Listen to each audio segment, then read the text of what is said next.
Thomas Frank no. Thomas Frankie. Okay, say the first Champions League experience. And he had the Bechena Nessa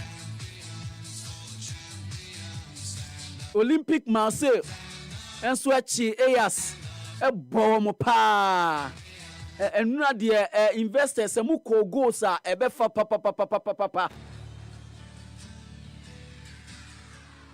Yemoakwa bede ye hwe Division 1 se unim se Division 1 league no ahyase Division 1 league no ahyase ne ye de ye betro ye torch no e de ato ho kakra ni ahwe se de Division 1 no eko ye ne clubs e wo Division 1 ebedi nkomo ena anopai e wo dwumadie so Asempa took issue with the sports minister the last window no of said year or handle a year Blasters budget, we issue statement about the Blasters budget. Mebusa Asempa, the feelings, the minister's approach, the last window, no, vis-a-vis a year, the October window, Shenenson, say window, Busumi a yesimi, and ye be conclude a year World Cup, a year qualifiers. Africa had ye by 15th of October, no. Ni who qualifiers ni nyina teams are qualify amanya qualify echo the 2026 World Cup Ghana wo hobi nti ye be minister no ni approach is it different from the September approach na still enkrofo kasa about boxing the ekoso wo boxing mu but Director General Adema National Sports Authority ori ayampofo ankra se o de o ma ye ne de eye the eye pa no mo aye esan say one take the tough decisions one sha the next year or two no ye betena ha akasem foforo e de afa boxing ho Ike and then Nigeria Independence Day ho 1st October and then 1st October and then Independence Day na about to be ebekoso ewo Nigeria wa wo samotachi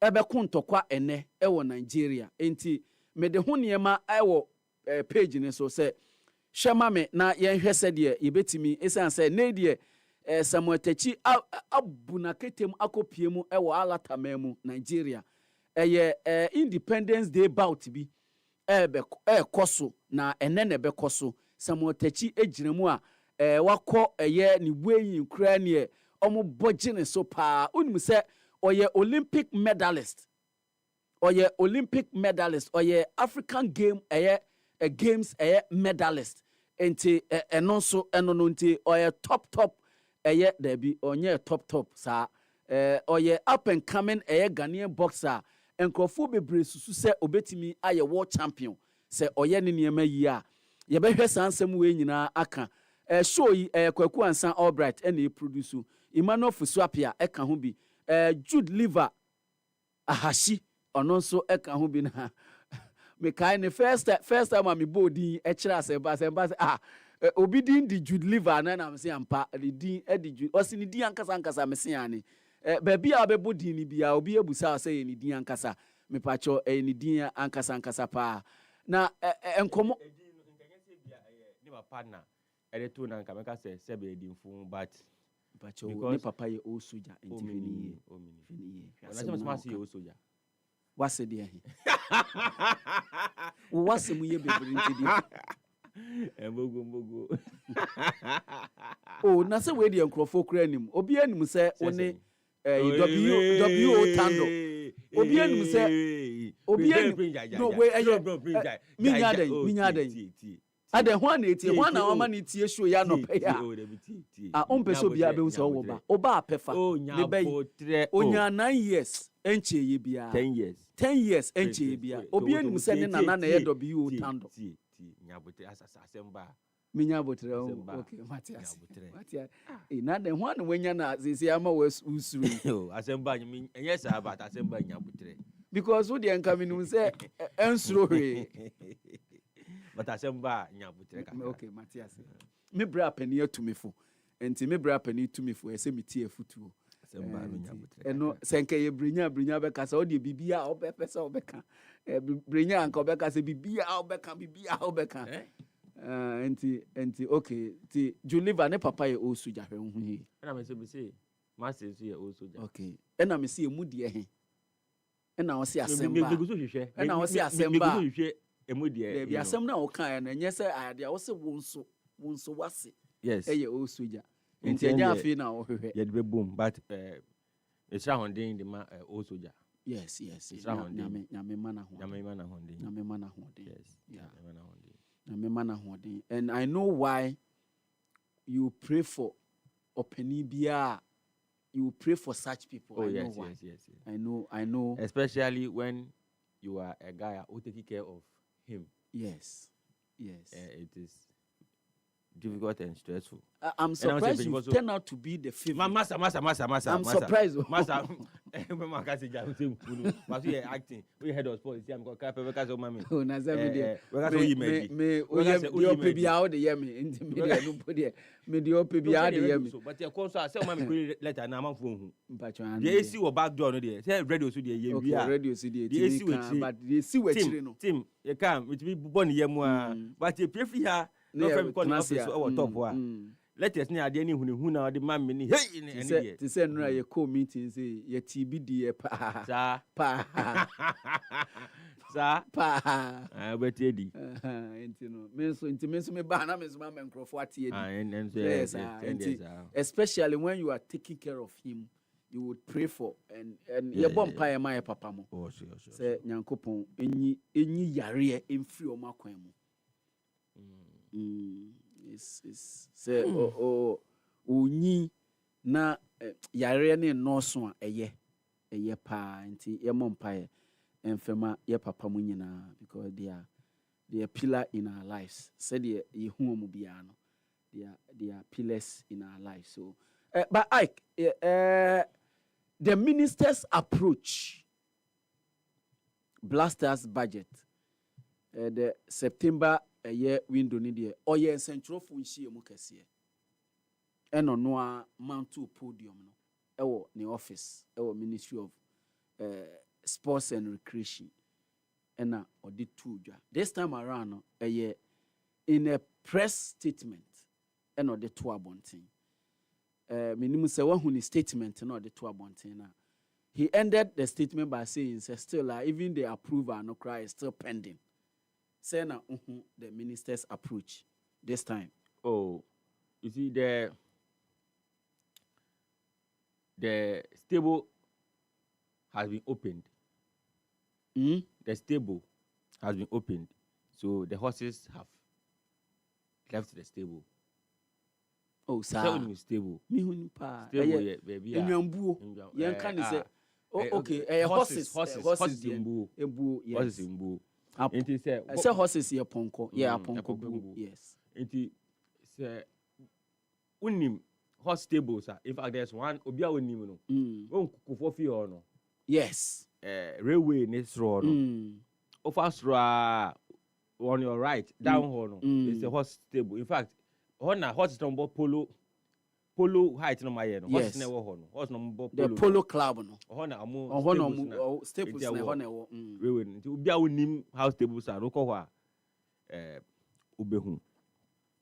Na so the stable no say ye build stable na horses na trading away say some be ko America na omo she stable ni mti nya bie we na omo den stable gate na omo pie na omo ko nti see the stable gate has been opened so the horses have left the stable.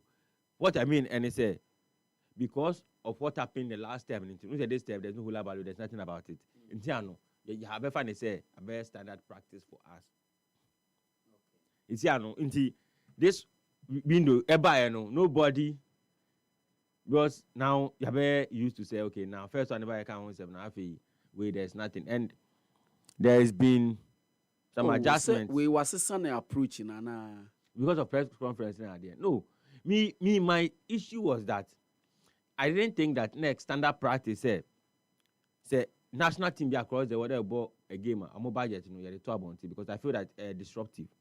In fact, in the last two games, the conversation just as I predicted, a shift here from the main games now here born against Chad and Mali, no, and a core budget, you know, na fuel, fuel, the component, not say that was what the argument and the conversation, you know, heavily, you know, rely on. But you see, idea, it's like we are nonchalant. We don't even care about the budget again. Yeah, to say the team, no. In many people, minister, in fact, the budget has been reduced from 1.8 million to 1.3 million. The two games, the last budget is 1.8 million. The last qualifiers, no. But I think we are using 1.3 million. So there has been a drastic reduction in the budget. So Ghanaians are generally happy about minister no Juma why year say or civic cost or catty cost, and we ebema the team, you know. I feel that we about my team the necessary supporter here for the next two games. Prince, something that's very vital before I forget. I will not meet team after Friday. Accra Sports on page, you know, I shall say. So immediately we must halt all games that are being played at the Accra Sports Stadium. Now move you on a different field ahead of the World Cup qualifier against Comoros. No? Immediately. Pese has to folk matches. No, I mean Pese, but page said last Friday. Now because she has match against 11 Wonders, no? And everyone who was there. Obi say, echo the Independence Square post honeymoon. So when scoreboard post, you know, that side, no. Grass no honey area. Goalkeeper area, how they ba 18 area, honey no. Area. I brown. Yes. It's a grave source of concern to some of us. Into the message say, we but I don't know me. I always forget. Say, yenjai enemy games na ye bo Accra Sports Stadium no. Na yema grass no enfu ye ahead of that game. Do you know why? Because now the weather has changed. You see weather no asesa ewia no epia asase ebo pa nti say anhwe ni ye a easily no your grass no ebe weta and as ebe we nti we dey ya de srede e na me dey to impanyifo anim say Legon say na I heard that the Legon page no mo ye ho adwuma because then so it was in bad shape for the period that ball Legon page. So I feel that by this time they also a page no were in a better shape for the clubs to use until after the two games now and one game now against Comoros, because that game is essentially crucial. The Comoros game no essentially crucial. So before I be boss how much in qualify. So how crucial I don't think that the way I table it here no, that is it will be easy like that. But the way I table no akoye no engine this it will not be easy, but I don't say possible. Possible. The permutations no. Okay, so media, what I'm saying is that because a victory in Casablanca against Central African Republic, Eddie Ebeko how many points? Currently you're 20. 20. Yes, currently you're 20. Said the last window, possible 6 points, no. Yenya 4. And before that window, now you were 18. Until you were 21. Now you were 18 until 21. You were 21, CC. A win against a Central African Republic or Casablanca on the 8th October. No. Eddie Ebeko 24. Okay, until sa ejumano yabeye. I was say yes sir ejumano. Sisi ya na yahwe. Ebeko Ebeko 24. So sisi Ghana on 19 points. Samum. Yes. Sisi Ghana on 19 points. Madagascar it was 16 points. Comoros it was 15 points. Mali it was 12 points. Central African Republic it was 5 points.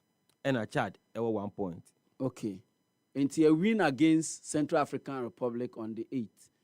Eddie Ebeko ahe. Eddie Ebeko 22 points. 22 points. Say Madagascar and Social on also record 19 points. So there's still a 3 point difference. Yes. Now, a very head to head between any Madagascar no. It's saying head to head. Yashomo. See Yashomo. So a win against Central African Republic 5 points. Omunifi. So Mali Kranso will not be in Mali high.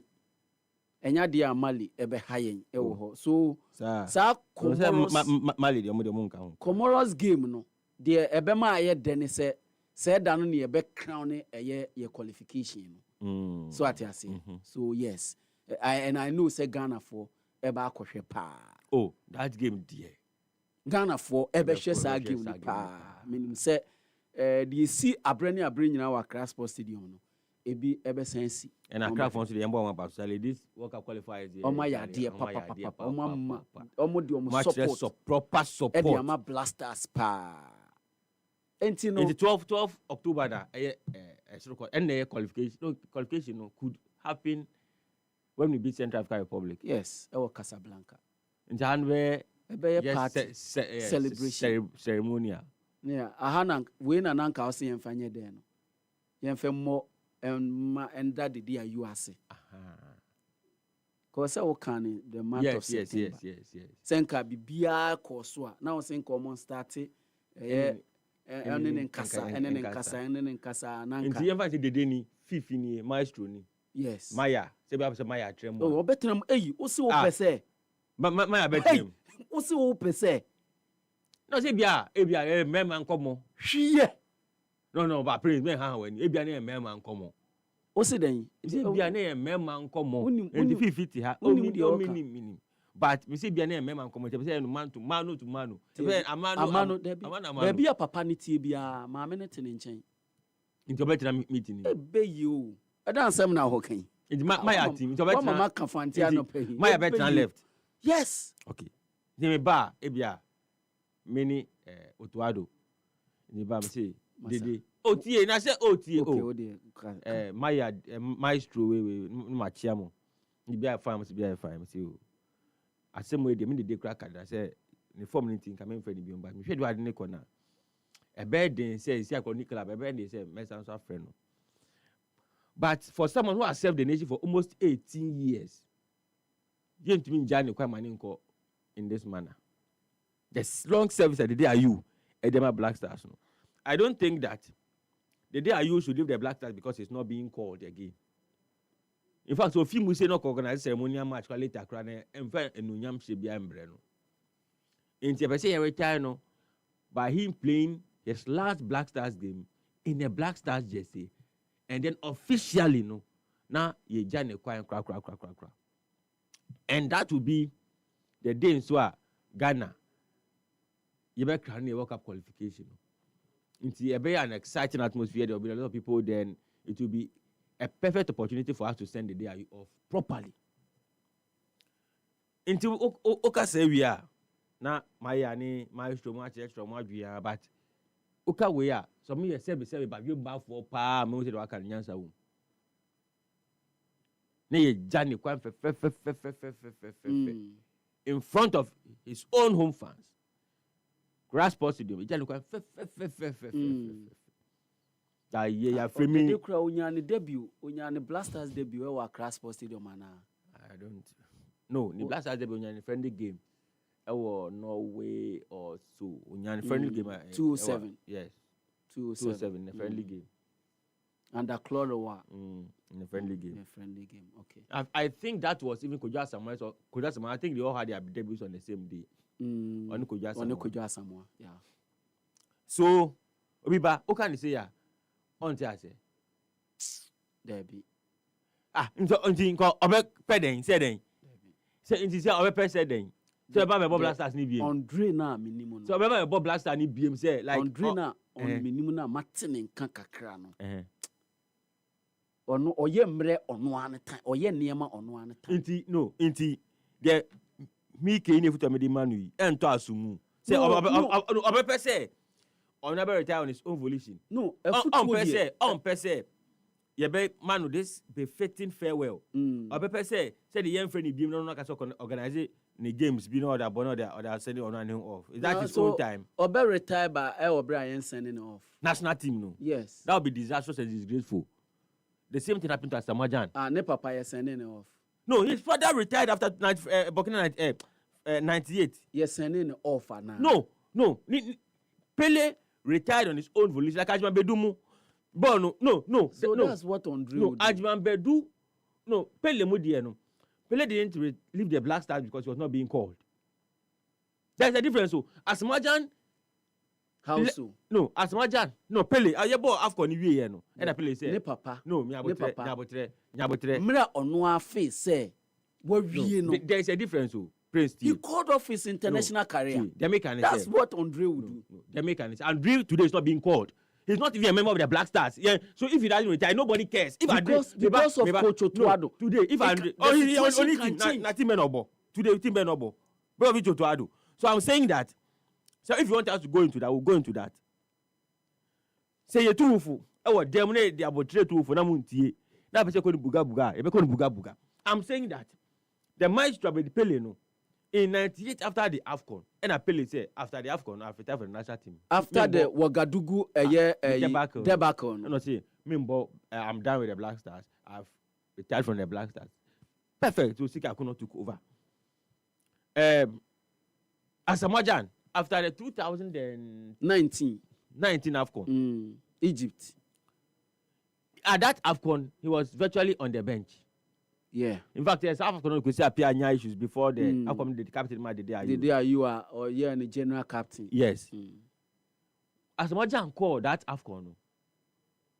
In fact, that time now it's no boy, India also somewhere. In fact, that tournament he was on the bench, virtually on the bench. He was not getting playing time. Yeah. No more. I think say a last group game no bear more. Yes. No more. So I remember I spoke to some people very close to him.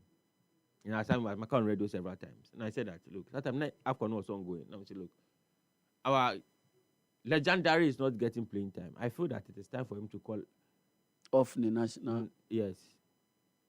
It's called timeout on his national team. I think it's time. He's done with the national team.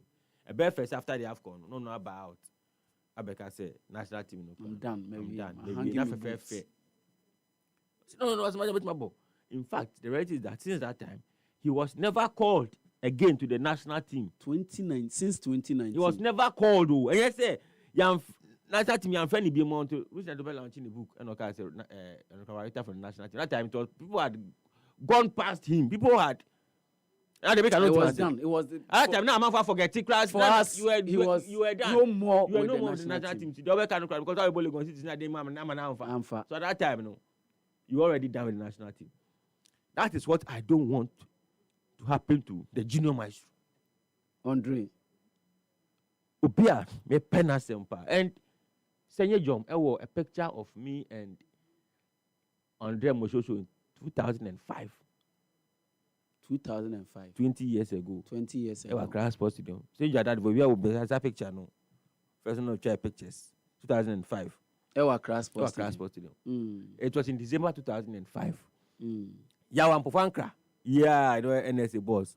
Organize some games. I remember my foreign players when they grab a bow any idea. And it was in that game.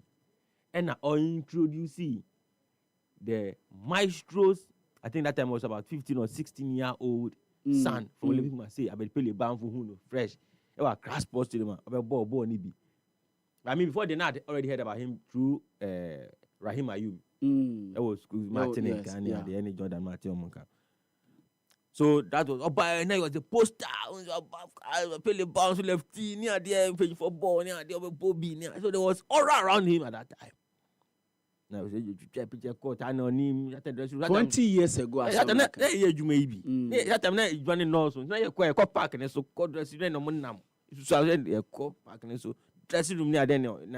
In fact that much I think you're going to Bobby. There's a big Christmas fanfare games. Our games young can organize our game. That time now or BBC. I remember. That time now all bar. That time now na Metro Abamuso. Omudi we abeshim na ombe so mo twe no. Cheneba. For BBC bar. Yes. That time no cloud, no aura. Ya why you be? Ya we dinimre. Ah. Ya we dinimre. Ya mpofo ankra. So what I'm saying is that DG ye chia we na no pay. what I'm saying is that Andre there no, we have known him and obi enemy. Say if there is one person, your love for Andre. Obetimi ni ti. Aja chirema, edema Andre are you and the user. Me. Yeah, I know. So what I'm saying is out of love. Ontie me. Only coaching in Kasa. If you have a friend Henry is here. Somebody 25 4-man squad. And don't need team. There's don't need to write any team. On find count need 25-man squad. On finding count need 25-man squad. Now on friend no. Yes. Na send off on yes. Enti e bia any Comoros na bia ka be 5 minutes and 10 minutes. Yeah, no 20 crowd. No, what you no, that born the captain for the last. Born the captain for the last. I did 10. On the beautiful wife and the May no munyina no and after the game na bobo I beautiful name ba park so bobo ni yeah bobo na Andre be mu 10 minutes on the name ba we rap park so be bobo ni bi so munyina be no stand say ne maame pele munyina maestro munyina ye game na ye come on me Comoros for o man guard of ana ya you choose pelele ye twibia come on dey choose pelele o park ni so yes ye be so Monday there. Truth of the matter is that Monday ni embe adwuma. Monday ni embe adwuma. O me dem mitumi mba. Obeba. O me dem mitumi mba. Obi abeba. Obi abeba. Alisa Hotel. There be obi abeba. Obeda Alisa. Beda ho. Enti me report the free ho. Only the he na beda ho yi. Oh, na Black Stars for one oh massa Prince. So ni siamo for be Tio Prince. Tio. Matias. Dia meka obi antias ye to aso una ya ho ye na nkrofo achi wo to aso ka se. You see, Inti, I'm saying that that day, no Prince Ganya fe. Say we are doing Panandre. Next time I already assume we want convince me, but now what convince me? Oh yes. I mean the pastor also party man say. I think say Andre, it's time. Yes. See. My main send message Emma Aminu Shado. Te said ye okay me. At least we've been here for a while, Ike. We've been here since 2007. Any idea BC and Emery. The only Ghanaian footballer, Ike, menene war picture, Andre.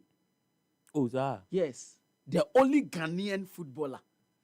Meneno, Megina and Chen in a trap picture, Andre. And I may war picture no, and then you know, me phone so. Na ye Alisa 2015. Before Mobeko AFCON 2015. Okay, Satan na if I'm grant aba go and do. Yes. Ewa Lisa. Timu no. The night before a timu ni be free Ghana ha akono. Omo ye press soiree ewo Alisa. Oh, okay. And I was privileged to receive an invite from the FA. In fact, that invite was from the FA. And I'm a call. After soiree ni ya interviews nyina wie and me then cameraman Saibu. Ujina ne nchen, Andre nchen. And I say, Mincha oni Andre picture.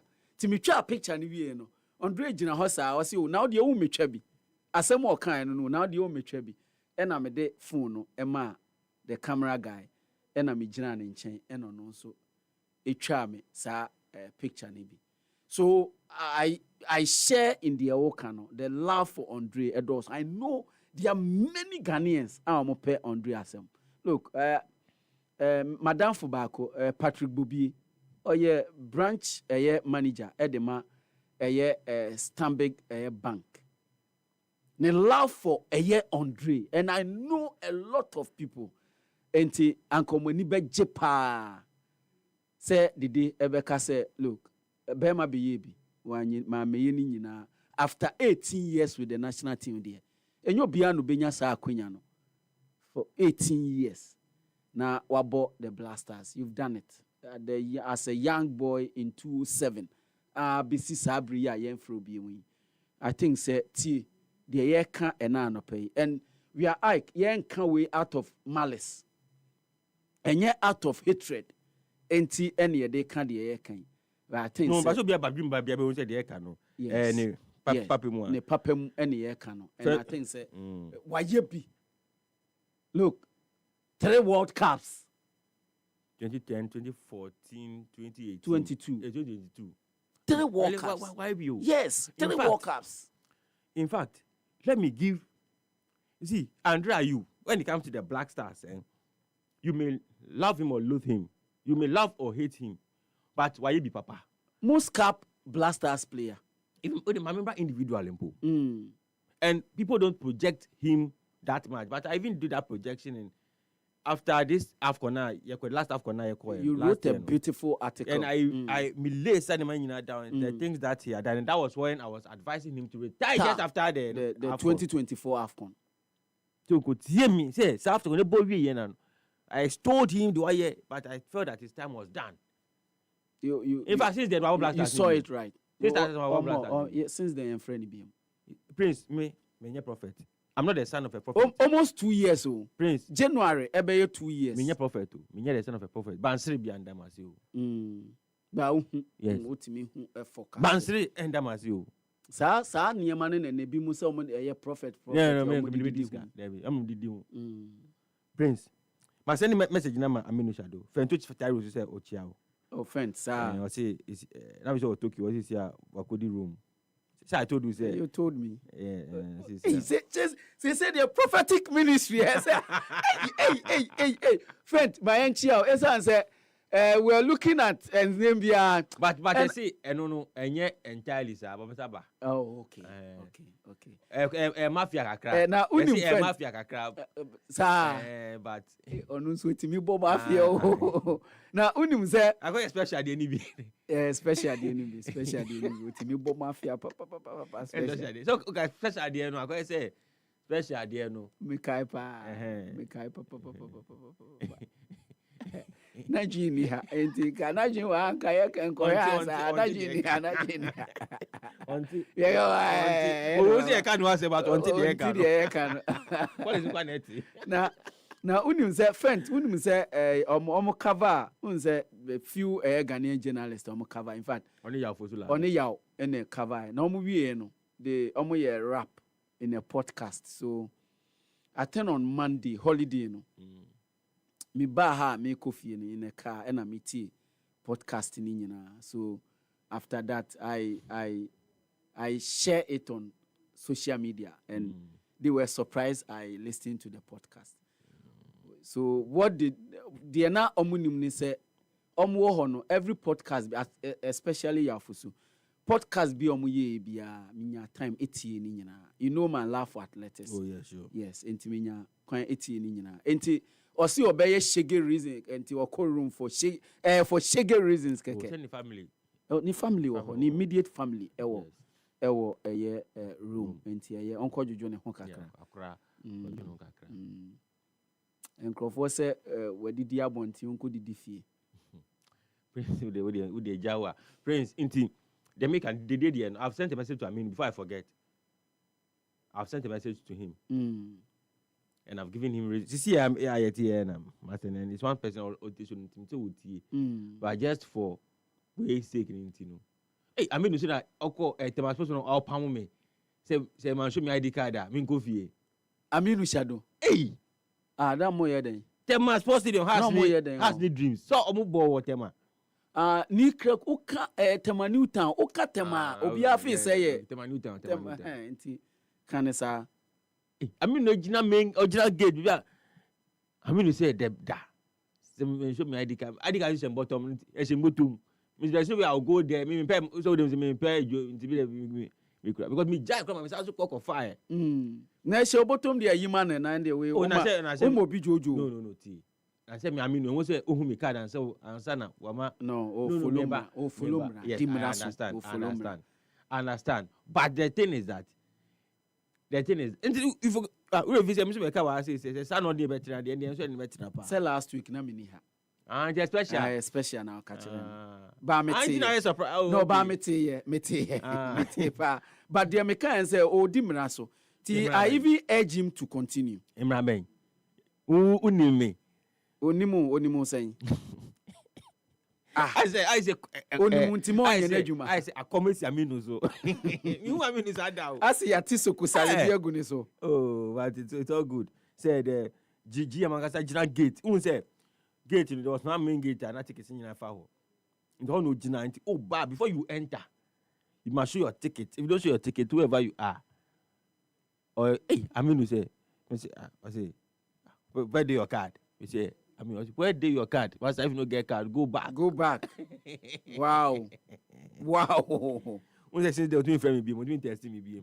And I testing and and you patch said then so affair say oh yeah na juma. Aye. Na say you nya say nka e beto ye juma but fair the internet be too nche na. Ye say the no.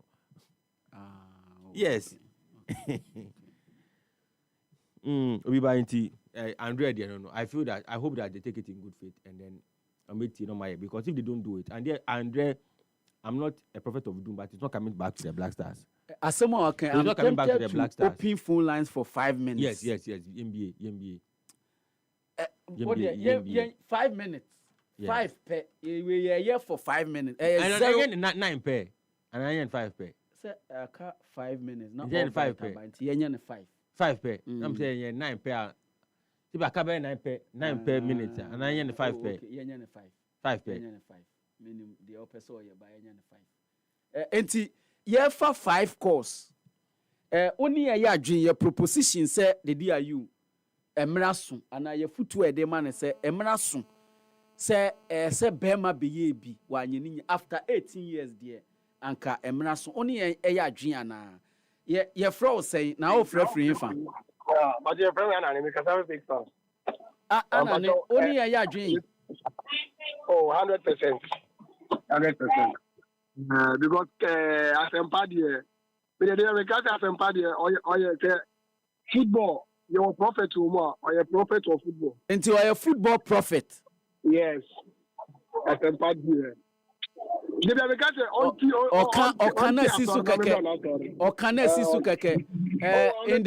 the year 2017, 2018 Champions League season, prediction be any far or my ye ever happier a bemu or there is any part or there is prophet. They say anka or baba anka me wareno.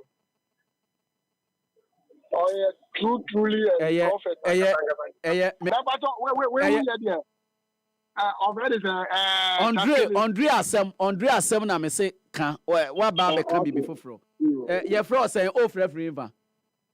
But FM Apala me kasa fi atembo so. Apala oni e ya adwen se emra so be ma be ye bi wa anye ni nyina. Media na but kasa ni bi jani say.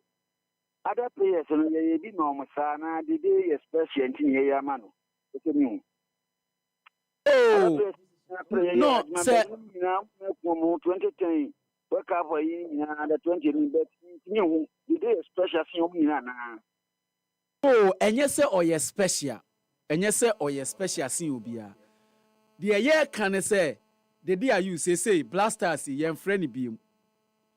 Enti ehu be hia se ono a ebeba bonten no abeka se wo mabo Ghana team blasters for 18 years. A year me mobi me di me boot asen ho na ye nyina ya bon nsem ama no kama asamo agya wanye ne saa onipa agima bedu a obo ne din wanye ne saa enti ye players no omo nkoso nye ne saa abrofo ye enye ye fa na yes me ne asempa ya agin for your mentor kan me penazem ba me fere me bruta enti ye manage na football got ne ya noy.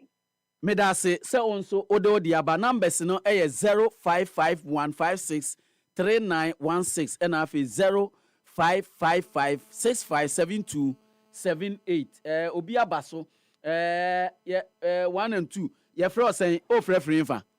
Good morning. My morning your friend na nancy a chire Kasai o se ye futuo na de ma dede no wate ase ye pa de na aka fa ho. Check here, get nice, but like our customer, let me the margin and no, this is a good idea. And I say, Ben, so I'm going to 9-day wonder say, and I'm going to say, they didn't special. Say, I started my data for you, bet my started free baby. Of course, if I said, they better go start this, our mom would G, Africa can do there be. It is the best at the day. Young fan twice, and a man go Casana, the day especially one year fresher, but then started and we say, okay, players are done now, move on, and I new players from body. That's your better retire, you better tell more movies, and every anniversary now, we say, yeah, they are guy come. Me so me da say your friend say o free fa. Poakwa, good morning. Morning sir. Anobe, Makati here. Anobe pacho mo anon koy. Yes, yeah, can say, yeah, as Empire Canada, it is a beer, or a trudo, it is a visa, no, they are fine, Chankaka. Yes, and then they are doing. You know, on your no one way, the daily power. Me, the day number one supporter. She will be a bomb, papa, so many times for the day, but still, you know what they did.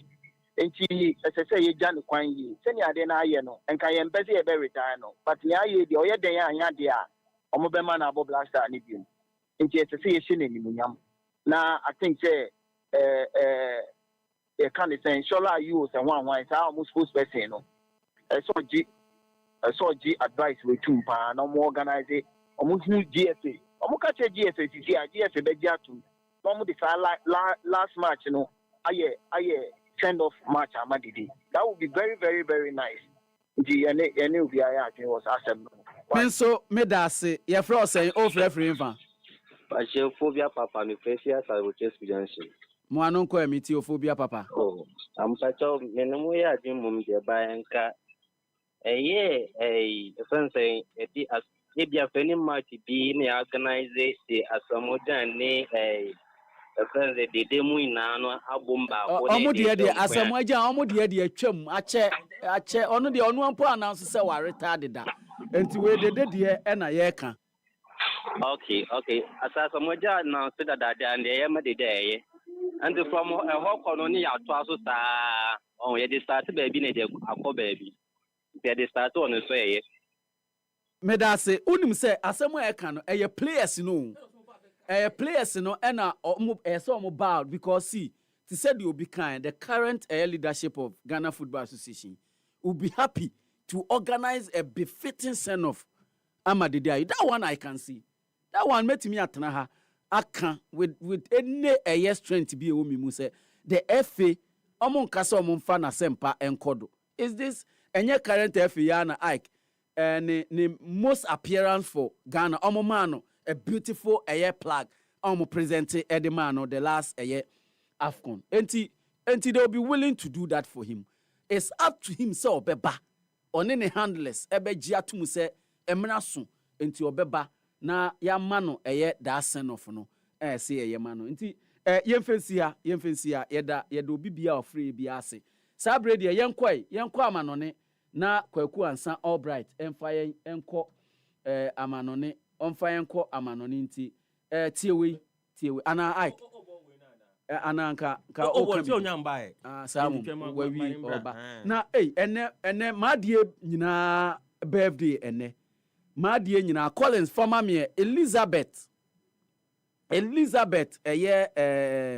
mami hwedi no na me money yi pa we show birthday me pa cho ene ye ni birthday me also post but me ene eye ni birthday me catch us ene eye ni birthday we sure me say ene eye Mrs Elizabeth Saka Owusu Donko birthday ene eye Mrs Elizabeth Saka Owusu Donko oye colleague ewo eye GME oye colleague eye sister company ye friend no eye PMI eho ena oye djuma ene eye na woda Collins send the pictures na wo ho ana me hu se se fa ye kura no pay oye hu adwuma ana Collins eni ho na se ye mfa ma wo dia na waka na yen weshi enua ba no eye awodapa nyankopon enka ne ho no nhye ne de no nhye ne ma Collins oni pictures no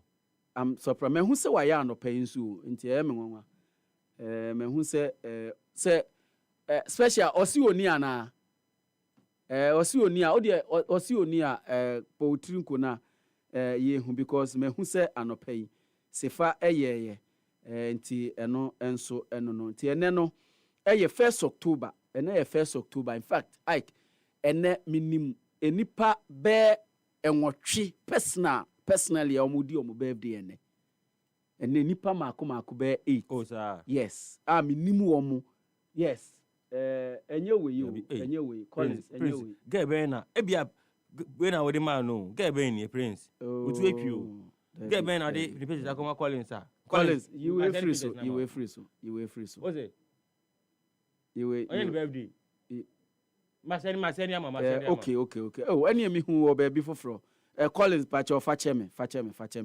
enti odi amano dia Prince na send one na we no guess no Prince na send Prince na guess be pictures of that send by mistake one me send any pictures no send Collins picture of who Collins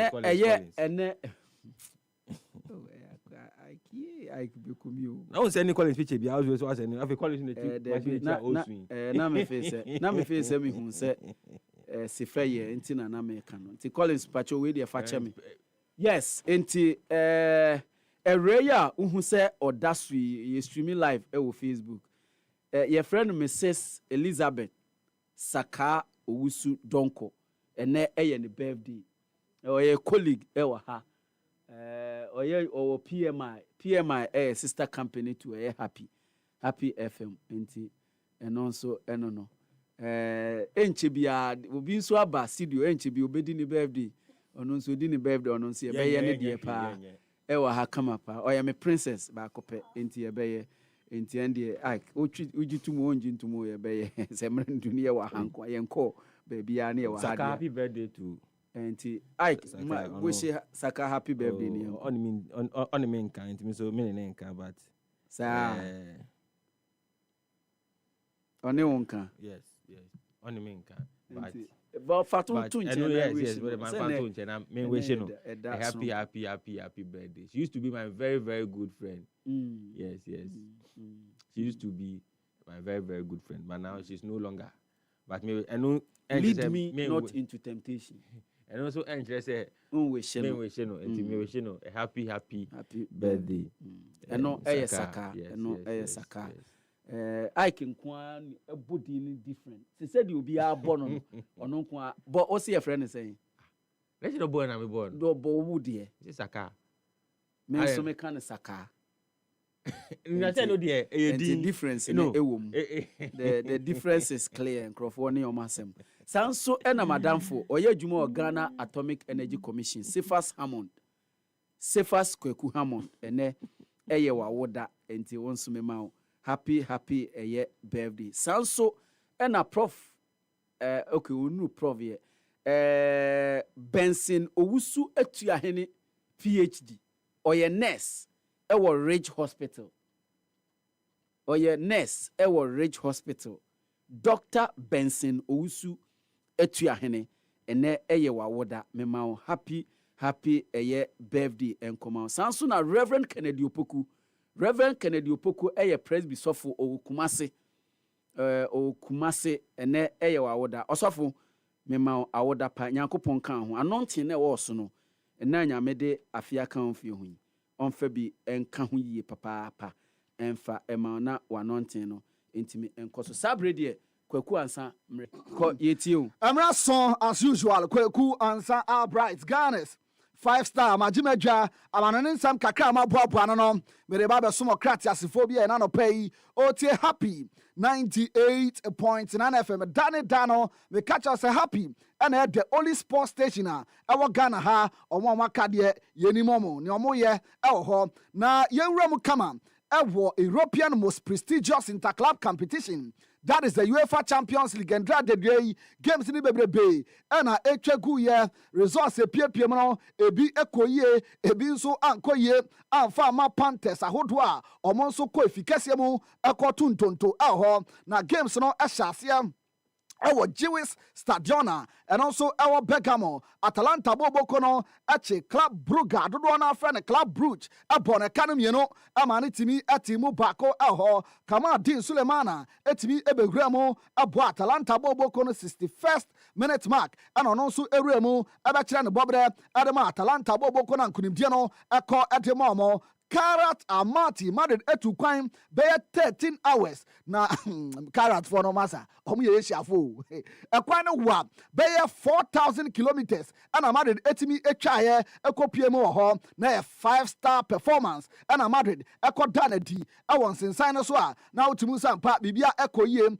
Kylian Mbappe and edi kan eto atena second goal no na hyeye and efempo no third goal no ono esa edepe so eho Eduardo Camavinga ebemu ebenya goal Brahim Diaz enso ewuramu kama ema ono so etimi ebe so atena game no eko ending 5-0 in favor of Real Madrid Bobokono Atletico Madrid atna Riyadh Air Metropolitano achi aye entrang Frankfurt asibam no ekano enum na say Atletico chiwa 5 ne de oya den a obeje eho in 2 games omashe 10 goals etia teams apabene to say Real Madrid and efempono entrang Frankfurt endra inkunimdie no so eko edemo mo kama eho Bodo Glimt enso etna fie and Tottenham Hotspur eko ya obi ahye ne yonkono eka mienu eho after say Bodo elidi 2-0 no Tottenham Hotspur Thomas Frank eyenkonya ede kudus mu ebewura game no mo amankuni die na se draw no eko edemo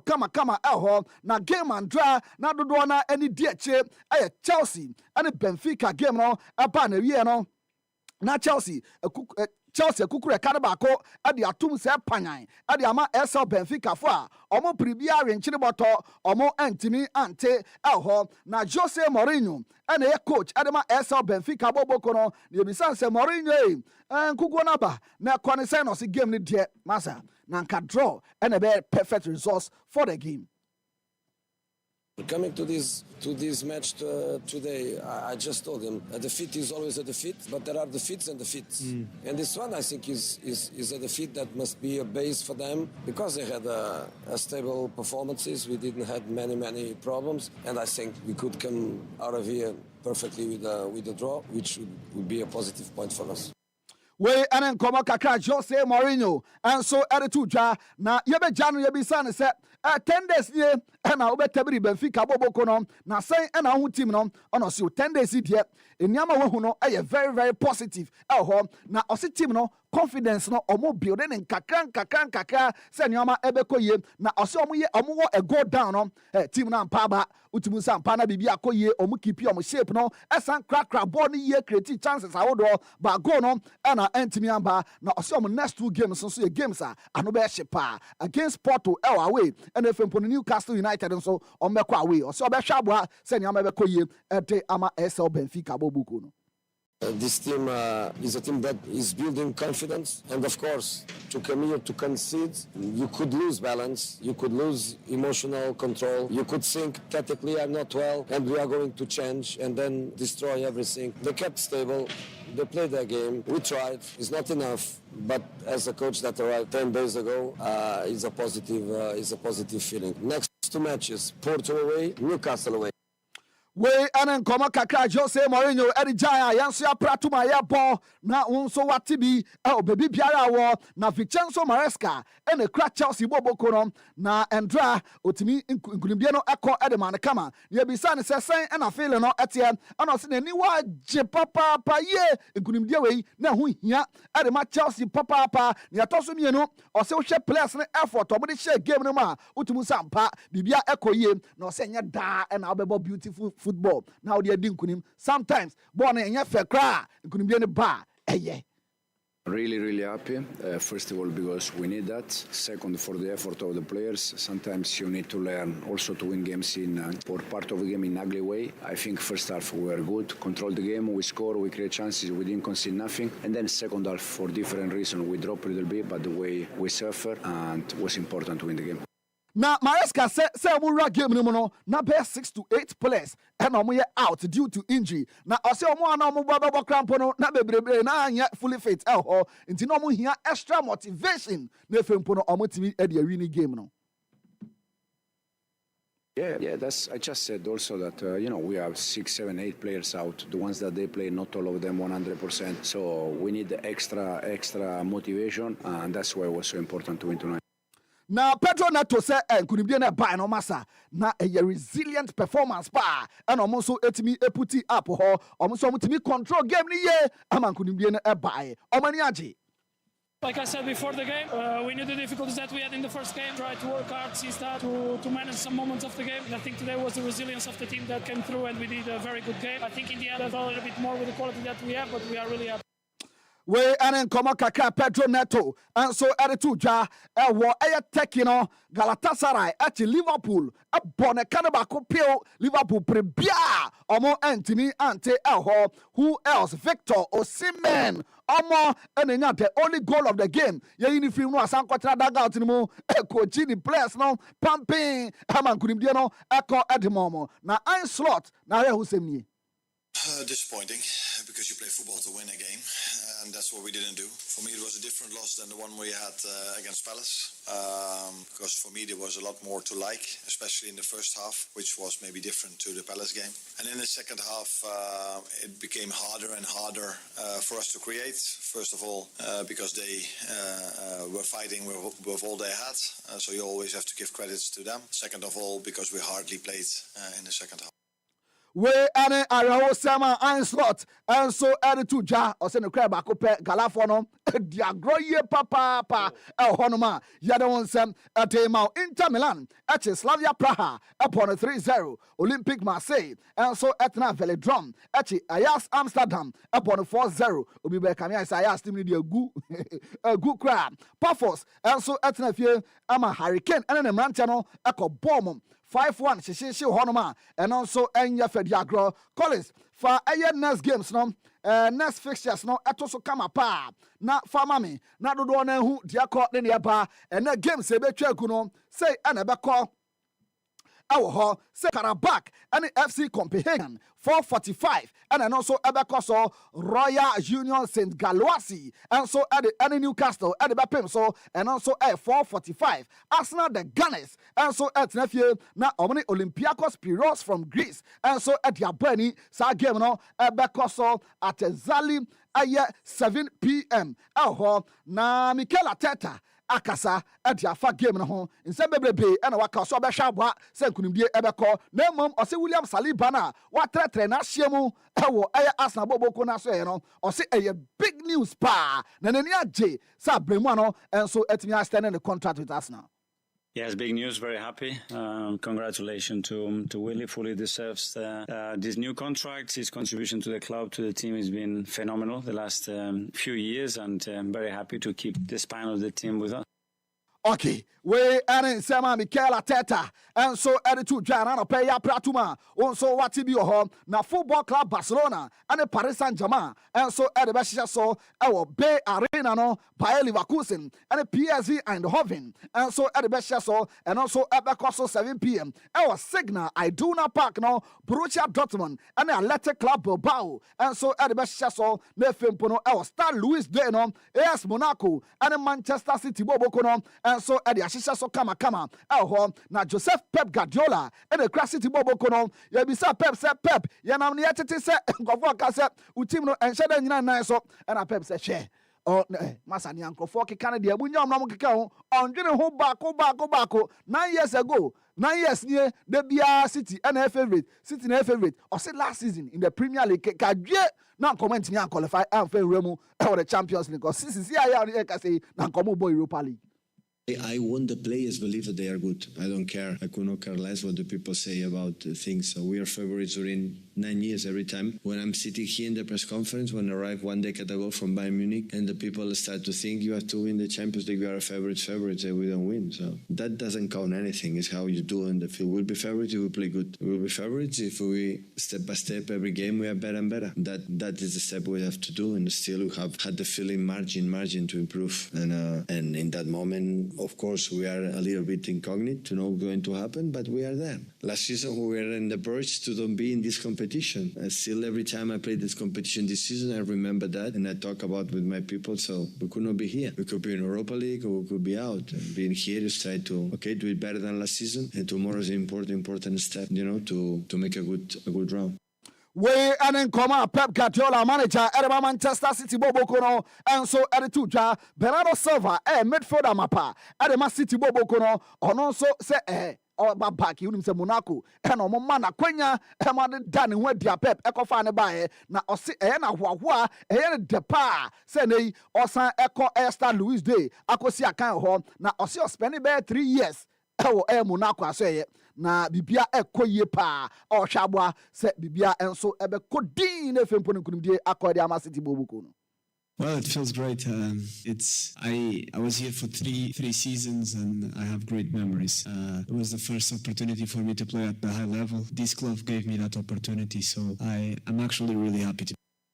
We are in Sama Bernardo Silva and so at the now Yentin Tomo our Sam Kitten Kitia and also dear him our manane na do one who dear call added dia banina na entra yes local journalist be and so echo gifty Xabi Alonso yes fish no electronic fish na fish no yes ubonechia na waka hala Marie na in Kylian Mbappe voice na just say no so echo so ndra our character wa bra Madrid echo din kunim 5-0 ho into UC onum no player of the match awards no echo so kama Atlanta and Club Brugge game no echo edema Mario Pasalic ono enetimi enya ho Collins Fatoso na dodo na ha da so tafa obetimi join live on Facebook happy 98.9 now so nyamfoni bi ahwe kama ho Kayat Amati and a Real Madrid game no Kylian Mbappe and I'm paying £4 so no and an Mbono Ekon Kanye pa Atletico Madrid and Eintracht Frankfurt game no Julian Alvarez and a MVP no home Chelsea and Elsa Benfica Mark Kukuea ono energy Inter Milan and Slavia Praha Marcus Thuram and a Bodo Glimt and Tottenham Hotspur James Peter Hatch ono and a Timmy enya kama abewana bob papa yeah ball of Bondra and my Bodo Glimt no na no she papa Galatasaray and in Liverpool game no Victor Osimhen and I'm paying for a pound so no and ya benwa ne mono ekon kan ye pa I was inside so Olympic Marseille and Ajax game no a call Edema Pierre-Emerick Emiliano Francois Aubameyang ono and I'm paying for a pound no Paphos and a Bayern Munich no a call Edema Harry Kane ono so etimi Aje Edison says so kama elho Anthony Esinakan Edma Real Betis Belon Pebo Bokono na wakasa kakra ose kwadana tete ofemu pa ose ono pe nebusia enenim na ose he Betis awapa no ose nani je papa nani je awa brabomo ene nkoma kakra Anthony and so area tuja na unim se Barca and Paris Saint-Germain and ebo ene anyway Louis Enrique manager adama Paris Saint-Germain boboko no o se Barca for mo ba no Pedri na mo de ba no ba betitio o se Pedri at say Harry Potter na oba be creative magic au park the pra into no so hwenim na o se abrane no se nyoma ekoyie adama Barca ono so nani etimi ejepa eye ho utum se Louis Enrique Barca no eda so edia fusan woni mu akwani asa nyina so na Ashraf Hakimi ene ni di nkomo bi sanse Ashraf Marquinhos mo game ni bi Desire Doué enya kwanya ensi aka ni bi Chivika Kvaratskhelia onsi aka ni bi Dembele ono so entimi ensi aka ni bi no so ni yenim dada yenim na mom Emranti a moya available no omo so capable say nei ombetimi achi football club Barcelona ajom ho adwuma kama ho na ose Lamine Yamal na obana amanfo ekeka say Lamine ba oh na say Lamine no Mendes achi na ye no adwuma masa ye 2 and 3 no anya bayra brojo anya se bia Lamine eba be fa board ya be fa easy sa ose Lamine Yamal onya na hogro so e wo sa game no na ose Ballon d'Or na wentimi anche no on the hanimpo ehano ne na hoahoa ne ne dene se top 10 no ni din etimi eka ho kama ho na William Saliba kasa after say and also to be extending the contract with Arsenal no or see imri bi atwam one ne ma me ko baby and na ma me J Arsenal jersey or see the first jersey or share oh ya say Arsenal jersey ne ma me J Arsenal jersey e de man kama or see a short Thierry Henry e we che number 14 ban and na boy che or see that time no and starting so nyo do adema Arsenal boboko no say baby a na omote no na nkofo nhyɛ da nyada Arsenal saa obeti no obi nkora no nyina omu nyina yese mebo Barca yese mebo Madrid mu nkone ba na ɔse ɔno deɛ just na ma me tɔde man no ɛno ɛna ma no nya saa ɔdɔ no ɛne saa ɔpepa no ɛde ma Arsenal boboko na PSG ɛne Barcelona game no referee a yɛfɛ no Michael Oliver ɛna ɔkɔkɔ gyina mfimfini ato ayerɛm as center referee ɛwɔ saa game no mu nti hyɛ no nso kama ɛfa man ɛwɔ Jurgen Klopp akasa ɔsɛ hɛ ɔte fie yi nasoma dwono pa ɔsɛ ɔnyɛ n'adwen so ɔba bɛ masa ɔma na assist technical director ɔmba masa ɔdwodwo na bɔdwe mu ɔnyɛ n'adwen sɛ ne ɔkɔkɔtabiri ɛyɛ team bia as manager ɛhɔ ɛne ne nkɔmɔ kakra Jurgen Klopp ɛnso ɛde ato dwa na Kylian Mbappe wonim sɛ Ndra ɔhyɛ ne 60th UCL goal Collins fa saa picture ne to so ma me na yɛnhwɛ players ahodoɔ a ɔmo nso atumi ahyɛ 60 goals ɛwɔ UEFA Champions League ne mu Leo Messi wohwɛ 80 games and ɔde Richie 60 goals Robert Lewandowski the Polish mayor 85 games and OUC ɛde hyɛ saa 60 goals no Kylian Mbappe abɛtɔ so mmiɛnsa or 89 games wahyɛ 60 goals Cristiano Ronaldo and so 98 games 60 goals and otimi ɛhyɛ 101 games and a Benzema boy and so otimi ɛhyɛ 60 goals and Raul Gonzalez and so ball 115 games and so also otimi reach 60 goals into Leo Messi ne matches ni goals or share 60 no matches or share 60 goals no utimu sampa and also ekoyie pa na Hansi de Tafle Kakasa or share Barca Champions League way omo among the favorite omo so ebetimi agi crew no na Arsenal na so my favorite Barca so your favorite more our Champions League no mo and then come kakra no so efra no ba na Kylian Mbappe say hey sa assist na Thibaut Courtois man no or say assist na hu cha or ye 80% of the job ni nyina de man no ne hia ne say ono be 20 na kawa ono so be prebo no atumu kama in the Champions League no Thibaut Courtois etimi make 2 assists all time na say ontimi say goalkeeper ono so ya de ye pa na Antoine Griezmann officially or send 200 goal at the Atletico Madrid 34 years na be one of the ultimate sampa club record and Antoine Griezmann and so etimi ayane kama Chelsea last 3 games red card and say I'm off one starting from Red Card FC Obekaya against Manchester United goalkeeper your friend Robert Sanchez in a red card Trevor Chalobah against Brighton on a red card João Pedro against Benfica and on also etimi in a second yellow card on the red card no actually kama na Ndra time na red card by 90 places nanke Bantema nanka Maresca na so ebe shi papa na Ndra unim se game no ekoso Enzo Fernandez Trobi by and Enzo ko gina so koto ball no na Benfica fancy a start to 2 bottles and man no one since so obeti kill ni three ne mu gone ba na Jose sorry no say calm down calm na they say calm down almost etimi calm it down calm na William Saliba say fan tuja say Champions League na Arsenal bono yen say bia omo bebe kana mes no keke oso mani abre say this season dia crew wana omo njibi Obiba edited asempa show no so de bia no omo so ebetimi atabri bi this season now away from football yantin tom kakra tennis unim say China Beijing ATP no so finals no was between Yannick Sinner and Lena Tian from USA a 2 straight set victory and a call Edema Yannick Sinner Uchana 6-2 and on also etimi aje Beijing ATP no Eddie SC Nesreso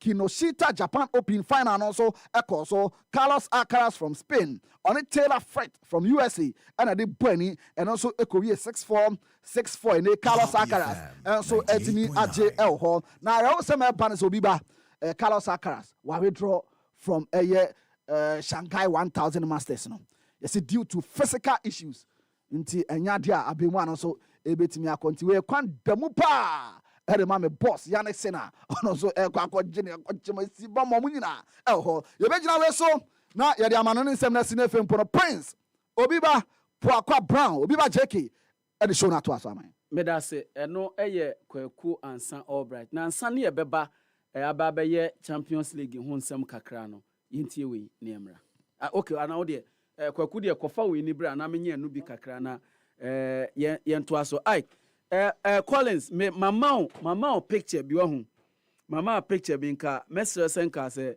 aye ready na betimi de atoso ama me pa asem bi aba enura Liverpool game na omo boy no asem bi aba ho pa na former Liverpool defender ɛna ɔka sɛ Jamie Carragher ɛna say I probably won't be able to sleep.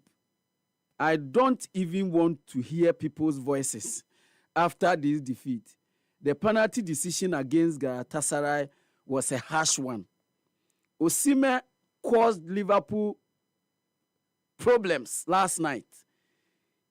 He always going for goal. He has a lot of confidence, but who doesn't give Konate problems? And to her picture with Ike, Jamie Carragher, Asamoah Okeni, as quoted by CBS, CBS Sports, and Omukotu no, unse oye pandit, was CBS, and Omakotino. Now, Ike, the entire me the picture we are say earlier on na ye kasa wo offer and ye ka say Enra Victor Osimhen etete Ibrahima Konate ye papa. Now then one fan call Van Dijk so. Van Dijk obi a say what's the Liverpool footballer? They be not tete. And they be no piama for some phone call tackles no tete and every time or no most interceptions or most passes in their game or no moment tete. Most interceptions near them. Most interceptions what the ball ban no year free when him. Okay. What the ball neighbor no to a tin in no ye. Or the far no done in one way. And no interceptions, in Ra Galatasaray played extremely well. Very, very well. Yes, ball. There were times Ananka, I feel Osimhen, if he had not been too selfish, they would have got an insurance goal and come on here because ball two against goalkeeper now. Also pass the ball no yes Okoboa ball no everything no. I feel he was too selfish. But overall penalty ni by and now Szoboszlai. In fact, a straight hand and I saw one. Minimum not then born a penalty. That ball was a penalty. But Jamie Carragher said was harsh. No, he was talking about the decision, the Galatasaray idea. Yes, the Galatasaray idea. I don't know why one of my favorite referees now, Eko J is a penalty, but he was close to the action, but he felt that player the Gala player a ball. Is it Konate? Obo Konate died. But it wasn't the case. In fact, it was faster than Konate and Konate move and the Kobo on the 9. So thank God for VR. And it was clear that it was not a penalty. Referee, he just needed a second. I feel that they should have told him say the ball and a penalty. He need to just go and watch it. Then Oko Jira one who say ball and a penalty. And no buy. So Liverpool first team, call from Kakra 007 on man home so. When 007. You just can 007, but say if you don't want to go further and say Gusua aka 007 ho. Only 007. Oh, Kaimi and Hana. Toyota Vitz. Oh. Some me catch them. Mo yen say me catch them. Say the Premier League can be unforgiving. E beti me am osunsun nyina ate. Say 007. Seven after 7 games, no assist, no goal. 007, yes. But you say what about you maintaining the 7. 007. 007 now. Yepa 007. Me catch them. Only referee retired Ali Musa Plateau. Superintendent of Ghana Prison Service. They be a Liverpool man Masumo Njome. And a former Kotoko PRO. Mr. Mohamed Alassane. Mohamed is Mohamed Alassane. Haruna Mohamed. They be an Ateta yesi. Na Liverpool there. Ibi ako ye. Any among them, be saying them poor my friend. You see, you can't always ride on luck forever. That's why I always say that. I mean, teams some performing well, even when the results are not coming. At a point, football will smile on you, and then results will start coming when you are playing well. But when you're not playing well, now in your result, it cannot be like that forever. And Liverpool they should. Among and someone in at the way Isaac was just running in the game like a headless chicken. We say, I'm going to Isaac now. I'm not to Isaac Abana. But I still don't doubt that Isaac is a fantastic striker. And in fact, Liverpool players, they are still a spark away from getting to their best too. Yes.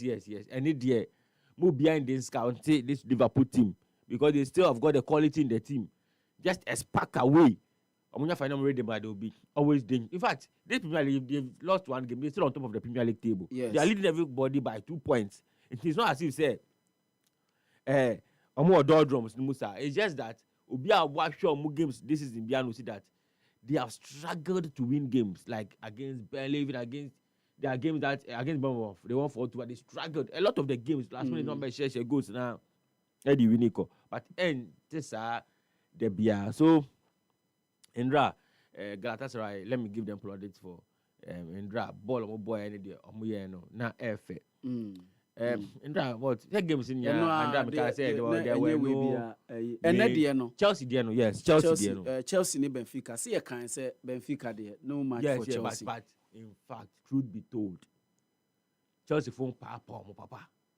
Oh, but it has been the case this season. Match be at Chelsea will be an papa. In fact, the goal was even a no goal in the 80 minutes. It was a non goal. Ghana 2 years or cross. So banana. So if you can follow. Bien, Charlie. Brilliant stuff from Jose Mourinho. No doubt. Yes. In fact, they be his. Yabonechi. Say it's always a defensive coach and they be another team more board defensive structure near there. But Indra open flowing attacking football. Jose Mourinho. He's now arriving from the doldrums. Rising from the doldrums. So I join say no Obewun say the game ni kono. Say one she amfa ne ho ambata in my 4 day no moye ne ho obeka echi bia ka defense pack the bars pack the bars. Even those days there are some matches no obiem ebobia okọ Madrid say obiem bobia no 100 points. Yes, more defensive sir. Chelsea ni mu ye den mana na ne so no wo mo a yes adwuma. And Inter no kra no kwai adwuma. It was because of the players that he had at that time and the best no bit my edenya results at that time na obosa no. So in Ra they played very well. They were very good and from the way I'm born in Rano, I hope that first game they lost to Karabakh. They've lost 2 games. You can't sit at home and lose to Karabakh. That is why Bruno Lage almost sacking on. And then they're going away against Chelsea. It was an improved performance. They played very well. And my member Chelsea fans, Abaso, Chelsea fans know they showed a lot of maturity, especially with the way they were singing Mourinho's name. Mourinho forever. Mourinho is Tuomo Oyo. No, he's our all-time best coach. All-time best. No, and I'm saying that but even the way the fans were singing his name through like the game they were singing, that is why he's the only special one. I'm on you, too much a special one at the Stowe Stadium. In fact, they gave him a very, very good reception. And I think those were the 2 main. And Atletico Madrid so had a very, very. In fact, I'm watching Madrid 5. See, 5 for Abeka. I'm who. I'm watching 5. They had a very good game too. And beyond that, Prince, I feel that Bibia in Sia na a year 1-1. Tottenham then a Bodo Diano. But Bodo Glimt. Bodo missed the penalty. They came back to score 2 goals. But Kudus ever a game no. Yes. And before I forget, Prince. Indra, Kamaldeen. Against Club Brugge. Club Brugge is very, very stubborn. Very, very, very stubborn. FM 98.9. Sheffield's go more powerful more, but in the introduction of Kamaldeen Suleiman Prince.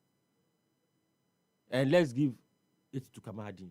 And in I think he's finding his confidence again. I even said, if you Kamaldeen ball, I mean, so Obona, Italy. He will make it in Italy. Or you make him move now. I think Onyan the confidence in the back. I think Sadantin move no dampen spirit or injuries. And no sankunya injuries But Sadantin last season was very good. Yes. He was very very Yes. good. Become the Arsenal. Yes. Or Messi Opera 5 minutes. I'm almost out to buy. Yes. There was no way they were going to allow him not to play. Not to finish it's that good game. for the young man. It's good for him and it's good for him. Yes. You see, and Indra Obemwa first equalizer no. Did your more partner corner no through him in your corner. Now go Naba. Even the winner, like he was involved in every play. Yeah, or take your more no boss shot. No, Indra, he had a very very good game, and we are hoping that Obiba, the players no, because in your forms are say Kudus mo baller or air ball. Na Kamaradin, you see, Ghana should forgive Kamaradin for the mistake that he made. Yene Malino, Ghana should forgive him. My fa and no and crucify no. Ghana for see the ache. My you see sir mistake now. Yeah, not born. Acquire go financial. My fair no and judge no. If you do that, you will not be fair to our players. Because Kamaradin is a fantastic player. So man, the confidence that he needs, sir, he will come good. Kamaradin is a very good form, and the Champions League, and then that buy. And also Kudus, my Tottenham Hotspur, Kudus, side pass not the man Pedro Porro, yeah, Porro crossover no day the equalizer buy. So 98.9. And what they the first goal no before the own goal. So Obiba would see the players never performing there. You be who visit because in the US, Jose Painting so is playing very very well. Yeah, in the US. In there. Arsenal is not a game that we have to worry our heads over. The biggest game of tonight, Barca and PSG. Barca and PSG are the biggest game of tonight. Yes. But let's see how that will pan out. Barca for some kind of confidence this time because they feel that team insurmountable. Ushomwa and Shetimianti. Yeah. And a PSG for some question from that especially after Semper say. A man for GDO PSG mu and they will be losing a few key players in today's game. Overall, let's see how the game will pan out. Me da say eno Isaac Asempana mamin kai o say Malta Guinness we move campaign no ekoso. Yes. We move campaign no ekoso pa enti no fa ahoji mu bi na onso move bi. Na move dia na it is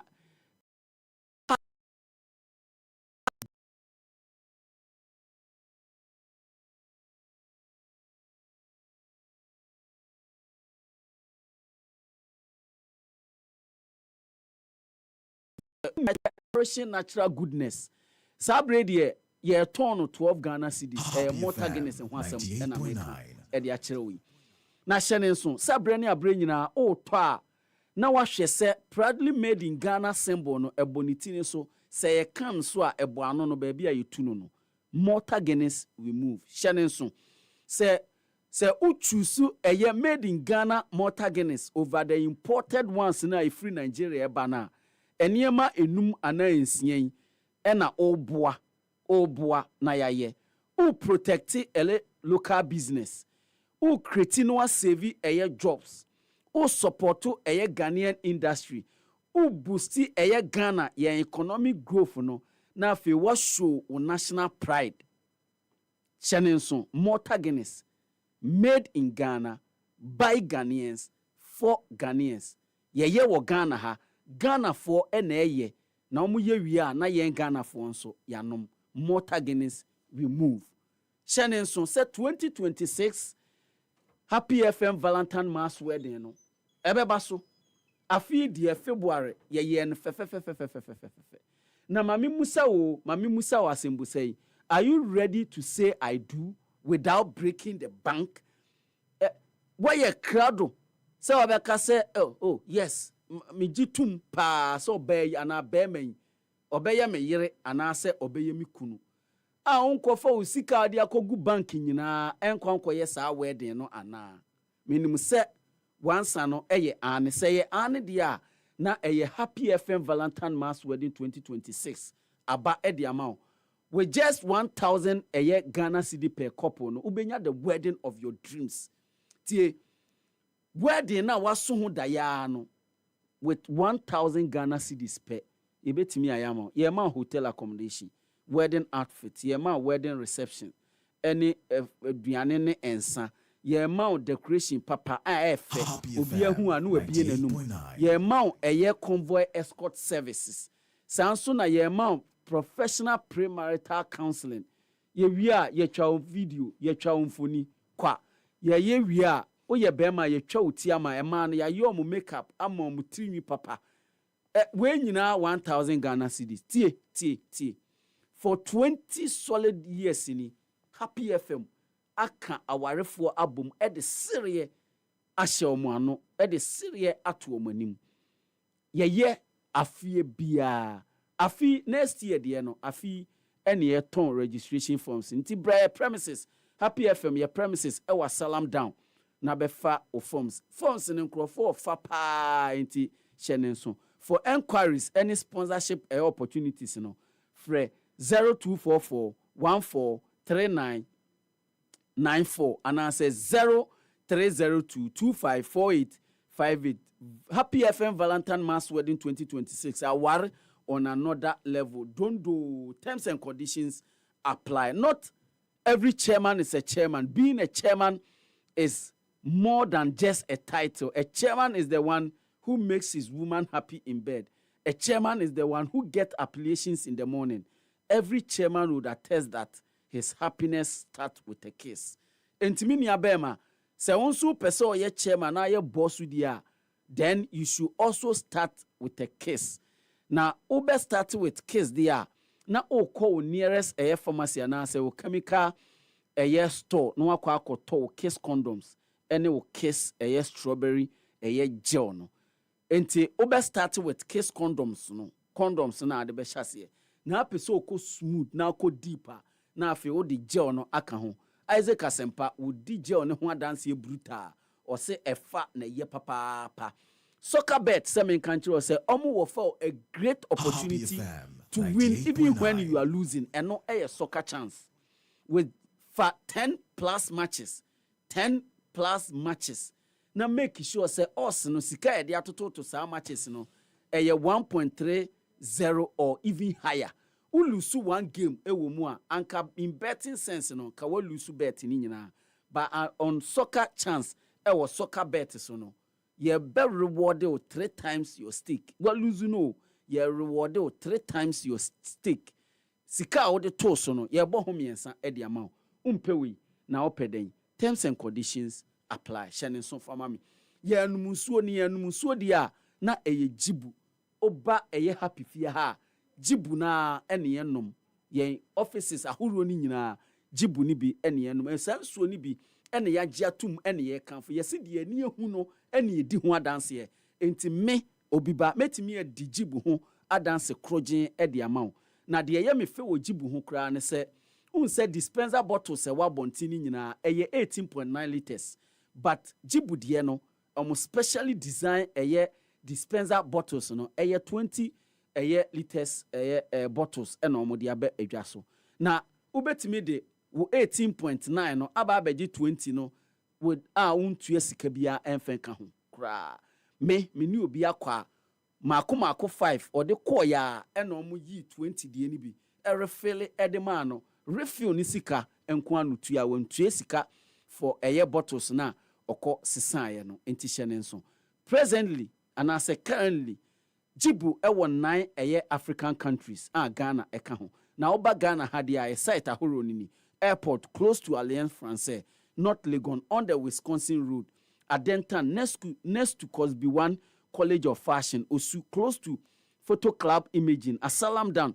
opposite the Old Togo Embassy Dansuman at the exhibition runabout Sotum at the Choba Junction ena Madina so opposite social welfare baby amabobo so nyina so ho na be pese obeye distributor na say reseller of Jibu product ni nyina bia free 0302 258 669 Jibu a better life sharing so pa fama me pa cho mumrai na yenko yemrefia na ai obepese bi ma menye Yamami na fi special emra. Yes. Na on fire emrefi. Ma menye we say Collins edit to so mami ana ma ye ehu hia pa. Or the atosu we every Raymond Akume ni ye nyina ye ho.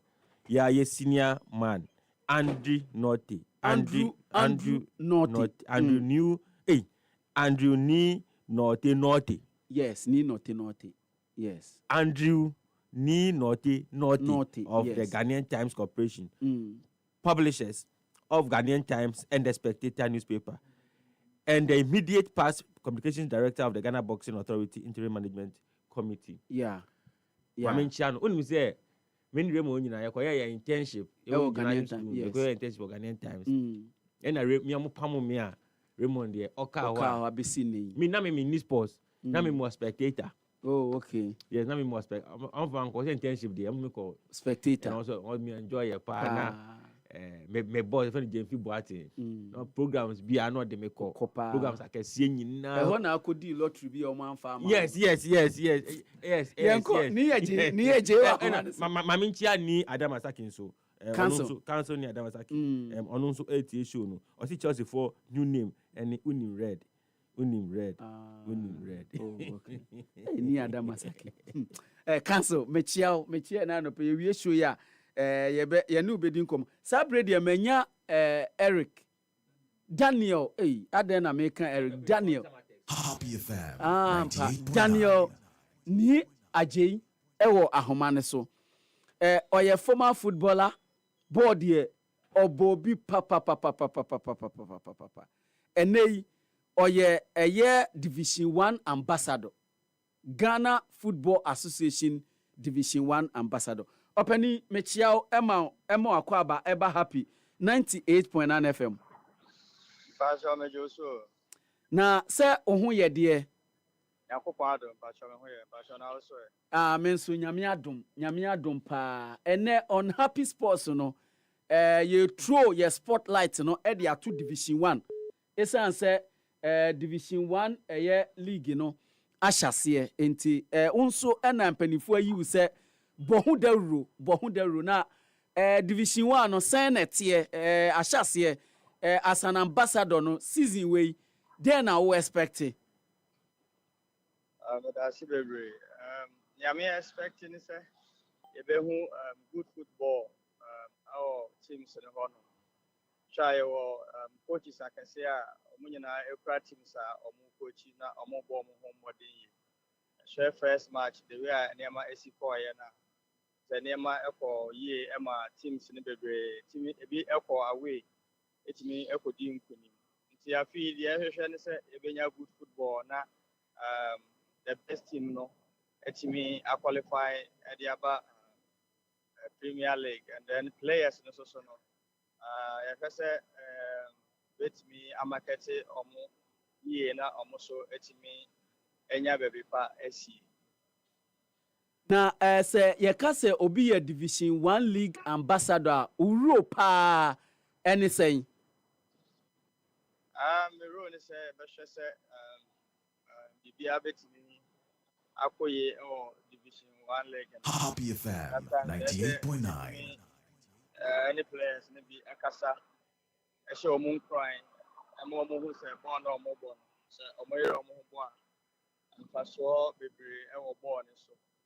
And then everything I promote league and so I'm for one Division 1 league no idea personal idea and so no also can see to send your Premier League na ya je ho no I'm for be any was no everything I raise Division 1 no am no so aba eso na obi bebusa se ni eje yenum se uye coach yenum se o badges yenum se o Oya assistant coach ewo Heart of Lions na eba ne sen na wadwuma nyina di bebrebe nyina wasan akɔgye wei aka ho den pa nti ne ma wo accept say o pese obeye Division 1 league ambassador the manager and say juma no say what you say sometimes nipa bebre no ebe hia omoa or futu and no encouragement.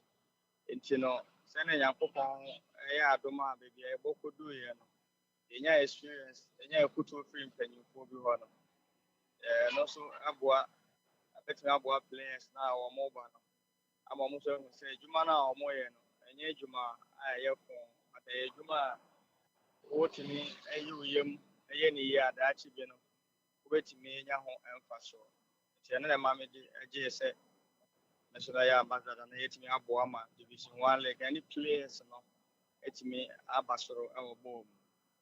Meaning say only most of the clubs because of rowing, only most of the clubs heading come ahead of the the Division 1 league season, you know. Abreni ya ye ni basa any idea ye CCC some centers.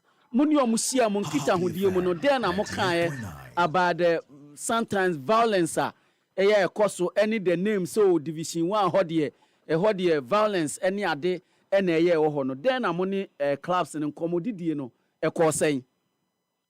Oh, say about peace. We have premier no plan and see no sanctions ne ade ɛwɔ hɔ. Instead Division 1 no behavior wetumi nya sanction na wetumi ayi wo free o center. Ana football no so no. Yɛde asomdwe ne ɔdɔ ana yɛde bɔ. You know, obi agye atum sɛ obi abe comporting ne ho bɛhwɛ sɛ ball no ɛbɛkɔ so na obi atumi anya anigye ɛwɔ ball no because out to home ɛbɔ a ɛbɛyɛ de dan sɛ ɔbɛbɔ from away ubu home na ɔbɔ away ɛna ɛbɛboa nso ama yɛ ball no so atumi akɔ so yɛ because asomdwe ba supporter na ɔkɔ park no sɛ ɔkɔ no obetumi aba fie asomdwe wɔ mbra bibia ɛnto no ɛwɔ kwan so. Na me oye former professional footballer and oye football coach. Some of the Division 1 centers no pitch no any said ye no wo mu se clubs no improvement abadie unlike canino na because of club licensing into improvement aba. As an ambassador, are you still satisfied with some of the venue ne pitches some Division 1 clubs esi akan wo so no.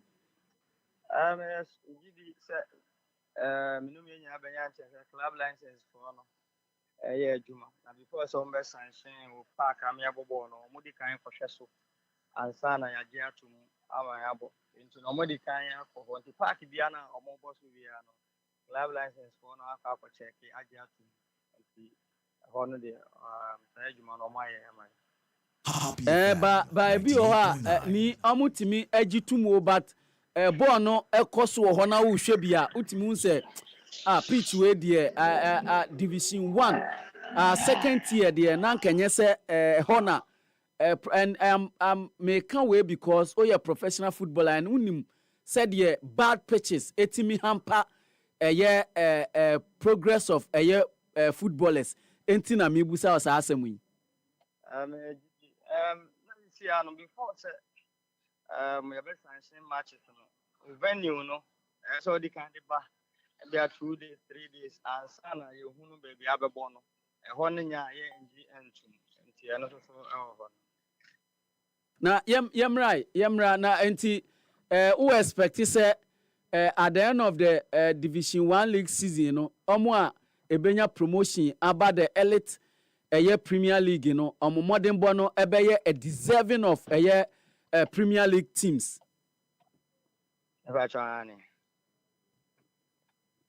Mami yenhwe uro ewo as an assistant coach to Ora Bashir Hayford. Menim say oyo former coach enene oye adwuma wona say as a mentor and as a obi a o hwe no na usua ade woni ho working with him no etesen. Oh like I said live because I am papa coupe anya ball ni but aside no papa ba coupe me no enam eti no o kire me niam bebre na me so me sua niam bebre e won ho no eti adwuma na me ne na di like I said pressure be because on what adwuma na se dada eti dan de na no na direct yeah won na sin na nya me nko o direct na yeso yes with yes and be Happy FM 98.9. mo papa mo sua free no ase ne aunties ni nyina so mo sua o ne aunties because yenim se coach Bashir Hayford or aunties pa okọ ne press conferences nso a obema on sound bite me sure say sa ne ma ni nyina mo sua o kire mo nso no de obi ane ni way o see when it comes to press conference but more advice nema bebre ho yen kasa ye ne edu ni pemu a the way be ja comport ye ho ne voice a ni se eba ne ade ntino obo ayen bebre yemfa unsi Daniel ni aje ene ye ne no edi nkomo yi oye Division 1 League ambassador Ghana Football Association amana a big grower omode amana omo nyina de omunim de eboa osan eye assistant coach to the legendary Bashir Hayford owo Heart of Lions and osan combine na ni say na be combining sa two roles yi nyame adom ye gusu aye yawo mo honoma oboa bebre ntino ma ejuma so ye easy and as you see no matches in bebre and so about TV so ye be live or Facebook ni ade ni nyina no so eboa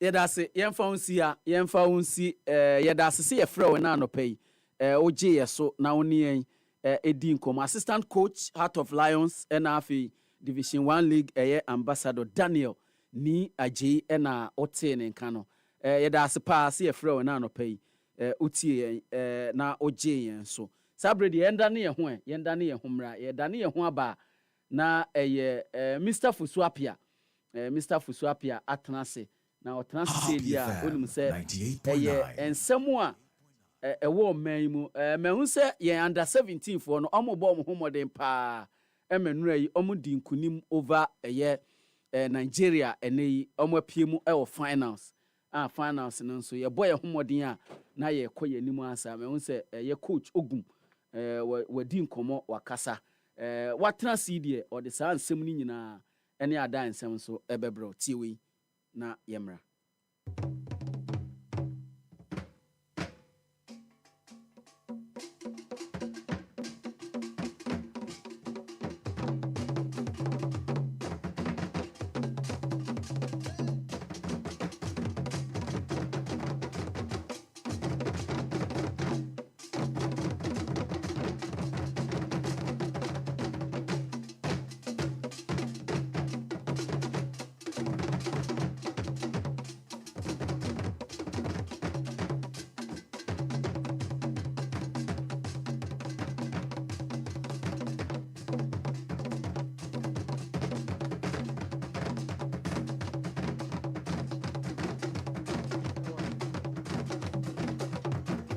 Emmanuel Fusuapia atnase a ode ebe fie nsem nyina Ghana ha de ensem e wa ha nyina no ode ho as the fata yes the fata se utie no ode ni nyina ebro yenkoi se braso here da se empono ode utumi no wapone kakra ede ama me na so me wura ewo yema mu nsema odo make us a real prosper Ogum de nsem kakra to dwa enra after Ghana etimi echi Nigeria wana fefo ne hye mo under 17 nim yere ho nsem ebetimi aba ewo aha eno achire no so no me pa chawo me ne wo kase safudu ko adi nkomo na ne nkobodie no wade nsem pi atodwa efa kwan ya omo pese omo timi ebo omo match okumasi omo ne work na emse sam match no so omo ambo na ho ebe den ama omo ewo ho kakra eho nsem enso ewo ha na afi unim se Ghana Premier League ne ebi beba so na hwehwe na enho esem no so kakra ewo mu a yede nyina bebo ba me bon kai no what kai no ahye so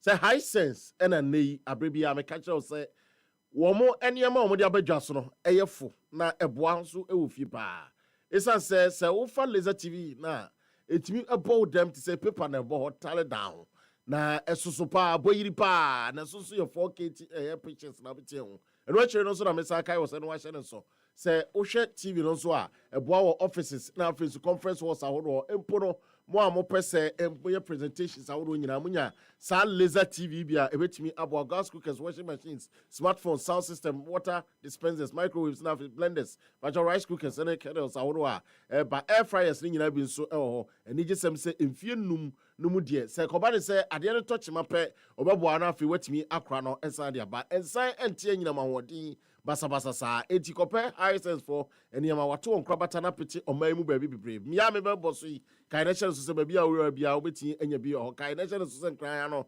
afienya ena mata heko me ba cho hajo omo atimi edo maso ye ne bi aba enie East Legon Kisima na Chimota Mall ena afi North Industrial Area afi Opera Square Accra ena mpacho Tudu Dansuma La Paz West Hills Mall Broadcasting Kaswa ena mpacho na Junction Mall ena mpacho Committee 1 Committee 25 awatama ama hian so no obetimi ahu omo ho ya for ni chemu ewo Kumasi second city of Ghana no me mpacho okopie mu ho a eno adum ho ena afi Kumasi City Mall ewa squad dadam opposite pepepe obetimi ahu omo ho ena no achi no adum main post office ho no enso obetimi ahu omo wi a komande na for ni chemu ewo tafo ahembronum area ho na wo de bisa so open high sense ajusuo obetimi ahu omo na okọ esunyan eho no so no ukọ main station ho na obetimi ahu adom building nim ewo ho obetimi ahu omo osunyan na weto so kotamale eniema ebekoso den kama pa ewo ho magazine takra de takwa oboase kufodua ho ena afei mepacho etachima nyina no so no waso no ebi ho for 0302550000 high sense everyday prices for everyday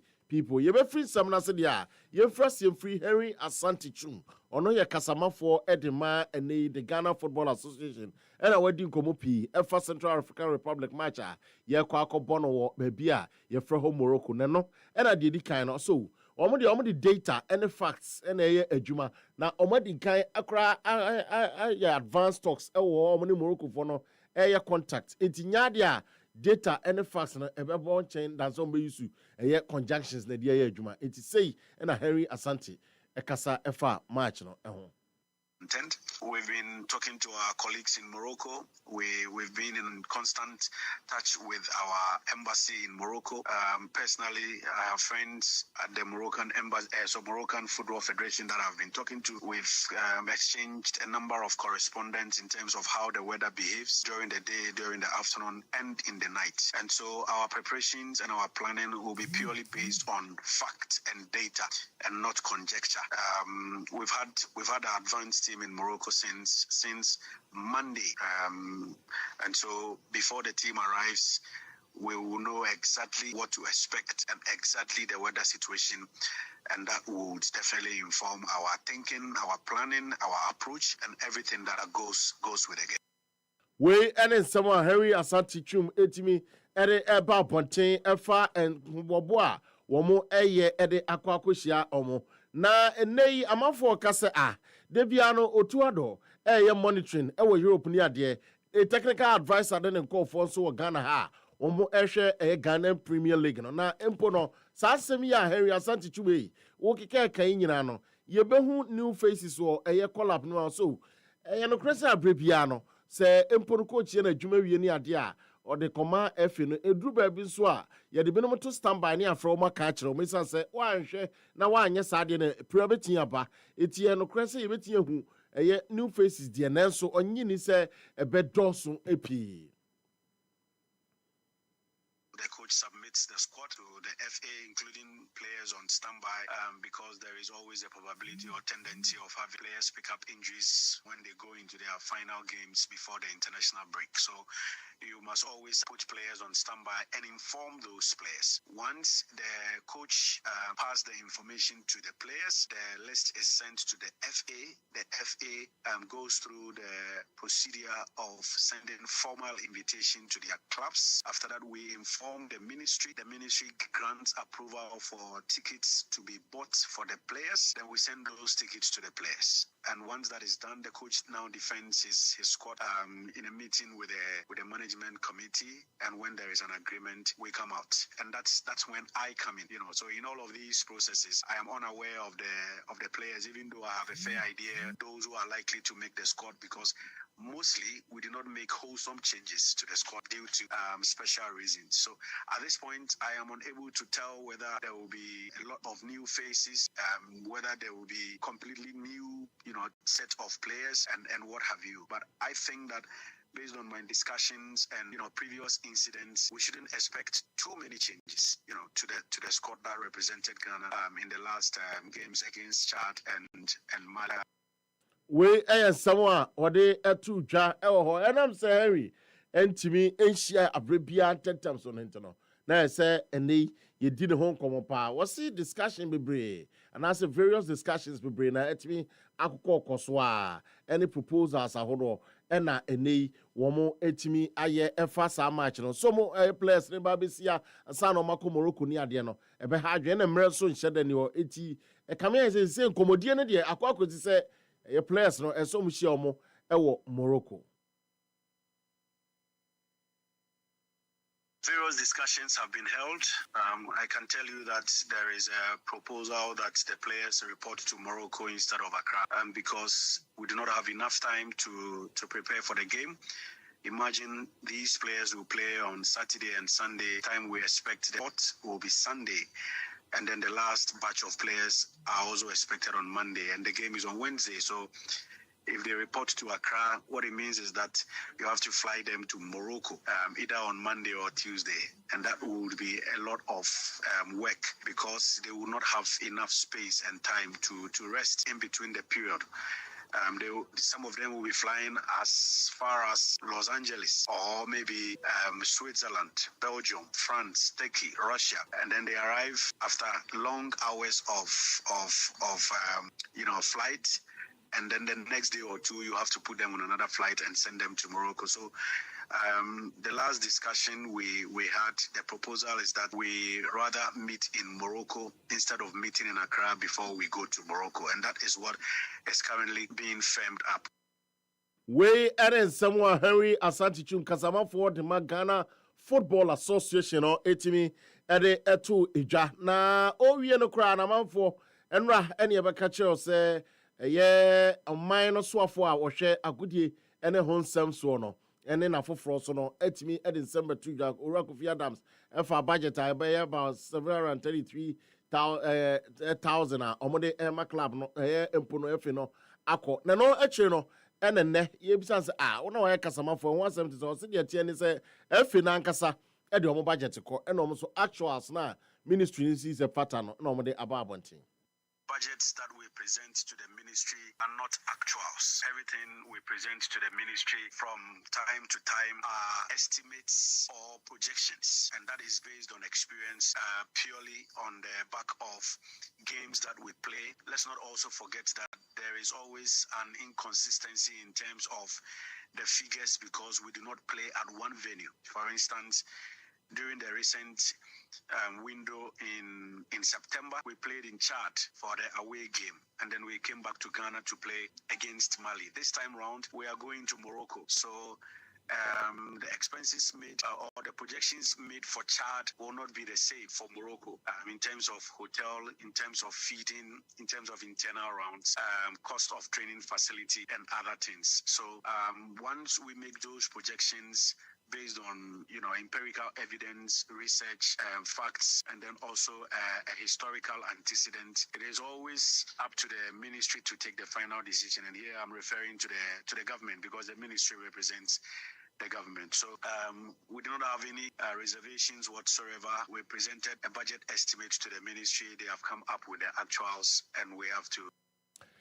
It is an city yanyin tum prakopena eno eche ne free on yan Cote d'Ivoire na Ghana under 17 no gina kono so empo no e wafu zombi no mo hwe se enei omo betimi enya akwanya no makoko pie mu e wo qualification a ye corporate for World Cup for under 17 no na nations no ekohia se ye CAF enso e de bekoso Morocco nyame yado next year na no na omkopie ho no pacho ahase na niam mo ye de kakra mo qualify to a semi-final stage enra na in Nigeria abrebia ebehia bi ensanse ya yonkofo nti ehia wa agudie bia mu a eten na mmeranteɛ no hu deɛ na ɛfata yɛ sɛ ɔmo yɛ ɛtumi di nkunim ɛka mmienu a Nigeria fo yɛ ɛtumi ansi mu agye na no na bia sɛ ewieɛ no owura Prosper Ogum yɛ a ɔno ɛyɛ trene ɛde ma team no ɛde nsɛm kakra to dwa ɔsɛ mmeranteɛ no ɔmo ka kyerɛ ɔmo sɛ ɔmo nhwɛ ɔmo akwan nyinaa so ɛwɔ bɔɔl no mu na ɔmo nyina ɔmo n'aso akɔpem sɛ 10 minutes no na ɔmo san hunu sɛ number 7 man of Nigeria na ɔha adwen yɛsi kɔɛ na sei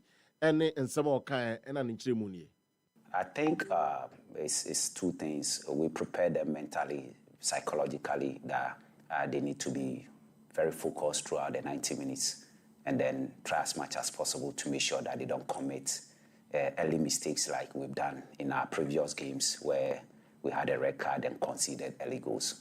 Once they are able to do that and then we travel into the game, they will be able to get their confidence and then play. Tactically, we realize that the Nigerians, their number 4 is the jersey number 4, which is the defensive midfielder. He's the link man. He tries to wipe behind the opponent, receive the ball, and then play either to their number 11 or their number 7 on the wide area. So what we did was to make sure that we also change our structure into a 4-4-2 and make sure that we sandwich him so that he doesn't get the supplies to be able to connect with his teammates. And once we were able to do that, they had no option than to resort to the long balls. And then we had also...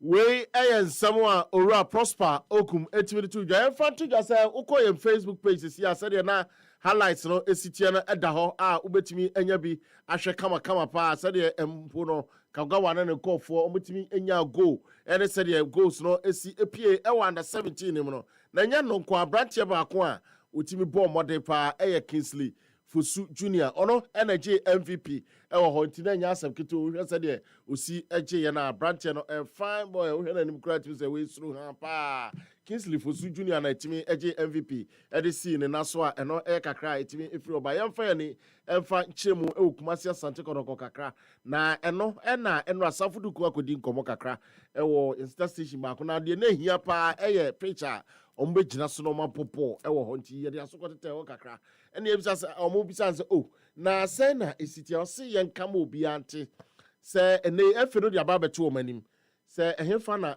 ombebo se calf ebisa omo na wase ade o yeso omo ye ene se omo bo adwuma den no omo hwe se empo no eye pitch na ewo kumase no omo tia ye ho adwuma na afei omo meet deadline na eye 3rd of October no na omo atimi dia koma calf if you know I'm for calf am I up to 3rd October. Okay. Say in fact venue for the next match in the FA said Baba Yarabeko. Into no so I'm for Nima. But the good thing is that I didn't hear pa your pitch. He says they isolate. To me, if you be a park is I check. What was said your matches to me, you say pitch na in the it to name you crabia, be an akafa yetu. I mean about this match. I won't say head of competition Julius or men's wa no gramunko or to 20 money and me forward in Yamako. To become to be fair, my circles. I come say next match in the Ebona. Yet to me and Marco Tokoyanka see Dokotokona, the most empty stadiums idea. Visa, it was any fair to the team. Because boys see Omuku, Shani Brepa, the other last match, and he's called a phone to Muso, Munia Brizja. Boys used to near Mbu, the Mubian Stadium, the Ukraine, but any host boys no more determined. This is your Sunday, the end of the day, has had Nesta to. Woman guy the last time above Bayaro. I check a grand. We and someone or the etu Eja. Na owie no kra no se ne boys na ho no sisi mrantie no omoni ade pa na hwe match omo boy omo ne bekum na afi so no omo ko kwara no na omo ankasa eda di se individual boys no omo nya ade omo di agro. So one can of crane also, but they no material. I want your mistake. Say individual for boys. Yeah, me person may play be no my. What entertaining will be air force. But look at this small boy. Look at the small boy. Joe, so to man do. I just at Vilkum boys in recent times. So play a pa man homeless in the second half. Me who be sad. They will see mesmerize woman. Now look at the goals or share Okara. Obias, but this over pass okra. Now Krakua at his age. Ne stature. Go to no there. I can't crave. Maybe me can imitate my football. Kwaraka. Tomorrow now compared to teams. Now even with their 3 goals on any day, that's a question, baby. Oh, yeah, teams no. And what any individual plays job. We and someone ultimate added to Ja on Comodia Horwa. Udi Yenina no so naimum Ghana Premier League Namia Duma. A bet was so Saturday. This time Friday match no. It me Emma so to be first Saturday no. Na a home sem no na yeah. Has to be Saturday mum. Okay. Na sana esi etia onti Bechem United and Hearts of Folk ni bi France na afei All Blacks enso ene baabi ani Gold Stars na afei 11 Wonders enso ene Young Apostles mpacho Kumasi Asante Kotoko ne kwasi ara so no omone Heart of Lions ene bebo any match we be dey pa Bashir Hayford ene the former team esa ekwa kwasi Brekum Chelsea and after Holy Stars and on 3 p.m. Pepe Dreams FC also Vision FC and the boy and in afe a year Ho United and the Carolina United Mediama Sporting Club and in Nations FC in afe Summer Test 1996 and the Adriana Stars away a matches are a bit to me abasu yami adma weekend Carnation Society table no say city actually so Heart of Lions they already can 9 points plus of 5 Carolina United that also me 7 points plus of 2. Heart of Folk Etosu and Sa and also 7 points plus of 2. After Mediama Sporting Club Etosu and 9 or no it was 6 points plus of 5. Kai Nation is Kumasi and Dekoroko. And then maybe any Gold Stars in with 2 matches. Which are some matches we now Mbabon consider in match day 4. Now any omo baby any at the 10th with 3 points plus of 1. Kumasi Asante Kotoko and so at the 11th with 3 points plus of 1. Insan say we be sasa at the intina etisa nina and say a nay ufan alphabetical order. Sana city because Kotoko 3 points, we also 3 points plus of 1 plus of 1. Nina and say omu no omunshi omo the head to head na ye adwuma we league nim na so omunshi omo de na say alphabetical order no na ye adwuma na mo ko atwene na se wo Ghana Premier League in table no so I said the city in 11 Wonders at a 16th position 1 point minus of 4. Dreams FC also do so on point or minus of 3 and after Brekum Chelsea it also do watch some of board in the team no say or more prepa 0 point minus of 4 after 3 matches and they Obiba Poakwa Brown omra na adema na no ani nemum mameka will say 0302550000 a high sense for number from na no money kita high sense everyday prices for everyday people.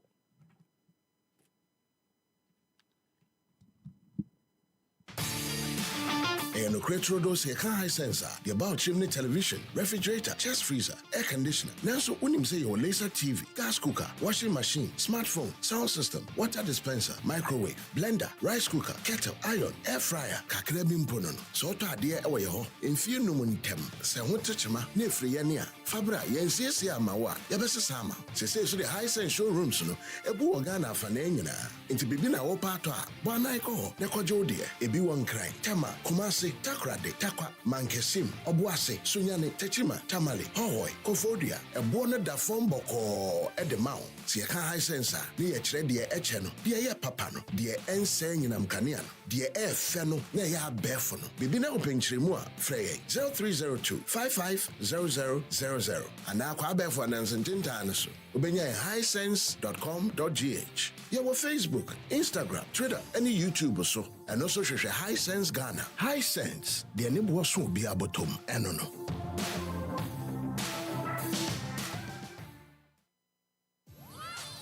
Alone, we can only go so far. But when we move together, there's no limits to where we can go. Together, we move with joy.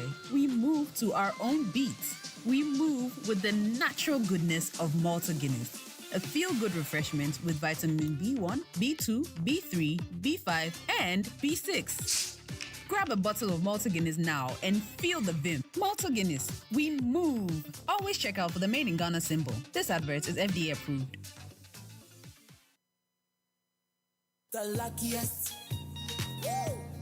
Luck is everywhere. For everyone, yeah. The luckiest. Luck is everywhere. For everyone, yeah. What do you do? When you need some money, you go free hustle, you go brave. But you need some luck today. Just dial star 712 hash. Make you play the game and win. Oh. Buy for your mama, buy for your papa, buy for your brother and your sister and your crew. From 1 city to 5K, you don't need much, not much to play. Just dial star 712 hash. LuckiestLottery.com. Star 712 play the game, play the luckiest. Oh, luck is everywhere for everyone, yeah. The luckiest. luckiest. Luck is everywhere, for everyone, yeah. You could be the luckiest. Alone, we can only go so far. But when we move together, there's no limits to where we can go. Together, we move with joy. We move to our own beats. We move with the natural goodness of Malta Guinness. A feel-good refreshment with vitamin B1, B2, B3, B5, and B6. Grab a bottle of Malta Guinness now and feel the vim. Malta Guinness, we move. Always check out for the Made in Ghana symbol. This advert is FDA approved.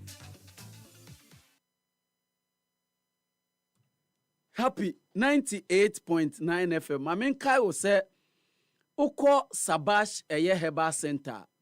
You treat all kinds of chronic and acute diseases, stroke, diabetes, prostate, pulse, low sperm count. Now, low sperm count, na boys, no, call Dr. Sabash, ho papa.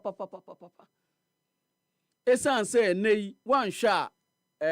Obi oda ho enso na enkwala no obi dia ni nyina ne se ospem nkwamo ano omahoden wo fom ahoden no wo fom ahoden no wo fom a obeye dwuma na ti se de wo konsu ogupu mu unya hwe utuo no a woto no enkuma boa eno na Dr. Sabash wo Sabash Clinic Herbal Clinic sebra na omoa o na mo a mode motofa ene tenase no esan se mutu hoyi koko aye ho se twom obi wo ho a sebi mpanifo we die manimu a udidi afache me ogya na nan a emoja tatatatata eye koko na aye wo saa no na eno ena Sabas eye Herbal Clinic se oba omukobites no eye tatahwe eye waje nkwa prekope enti se koko duru no upedo sopuo atua Kohelus eye heba ewo kanshi dragling ho Little George ewo Tema Community 5 sansu na Ekus Pharmacy ewo Shama main station hwa na enei die effective spiritual soap ya ne sronko oil any cream soap no udi be dware oil no udi bi besresra enkun so udi bi asra kama onama spiritually no you are fortified anase spiritual consultation no e branda no pebia 6 a.m. na Dr. Atnase no the consultation spiritually na all shepitita kremu a ye bie free juada kosi ada ye wo opposite Abrantia Sport e La Paz. Ye numbers ni 0249 217453 and I say 0508 768846 Sabash Heba clinic e ho asem na me ka kire we. The luckiest, luck is everywhere. Enei die. Mentena hon keke ka se na minisika ena minyesei ewo bra the luckiest ewo ho odun hu gimu a udi sika do sopu wei se opese odun hu eji the luckiest ya aba eye bigger and better idea esesa abrabo esesa nkrofo abrabo ma menchiro okwan abefa so abetimi bossa game we na wodi sika ede agu botom fa mobile phone no na wa dial *712#. *712#. No afa option 1. Option 1 no eye se wa auto ticket.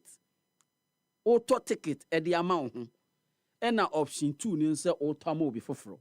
Enti chese metimi ato ticket no ama me ho. Na ma Thomas sempa, me wi na ma Thomas special, na ma Thomas all bright. Na ye nyina chese ye di omo.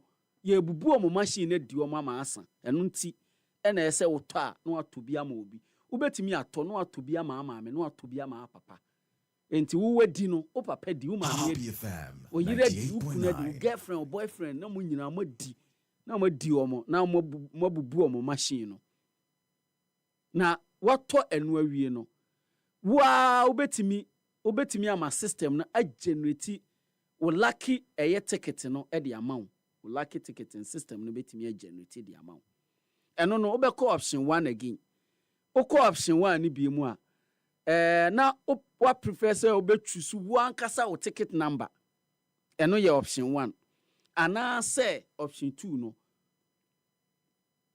uwia na wa confirm with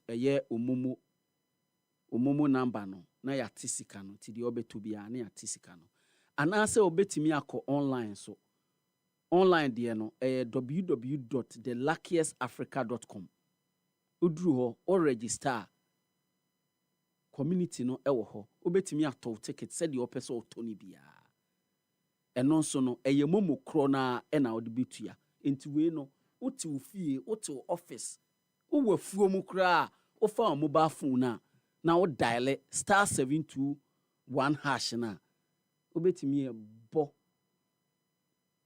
to ticket number odi momo etuaka na afi wadi omo na wudi omo no na wudi omo multiple of 500 500 times multiple of 10 ni nyina obetimi etwa na wadi. This is your golden chance mmiri ni pa emra odi betimi etwa the luckiest edi na wudi enyonko na wudi oni wafofo ne onafofo ne unuamo na edi luckiest because luck is everywhere. Eho asem na makachiro nti me nka kire me se sika ni ho sika de ewo ho pa luckiest mesika anso obetimi edi obetimi edi bi wo ho na bibia aye kam 98.9 Kojo, me kojo. Agbanade. Se me fini me fi na me ya. Okay. Na no ntumi ade wa fa no ka ho asam tira no. Me ko krom. Happy Sports, le meilleur. Happy Sports, supérieur. Happy Sports, exceptionnel. Happy Sports, numéro 1. Yemra fie na afi yento adwumadie so. Time check 32 minutes after a year 11 entino you're barely 30 minutes near the dwumadie aba na wiye na ye sorry dia na happy kasebo ene beba ene anopa no ye sha ase no me ka kire o se ene ye de focus ni nyina ye hwe division 1 special transit sanso ena Isaac Asempa special pe ene bo se din no pa me ye me de pa Isaac Asempa nso atranse na menchia coach David Duncan coach Didi ena me frɛ no champion coach pa surprise bi eba enche bia surprise bi eba ente coach Didi ye chiao ene anopai ente ye hwɛ we bi ba manana oh me say bibi eba to boase na grow ye ba fie onso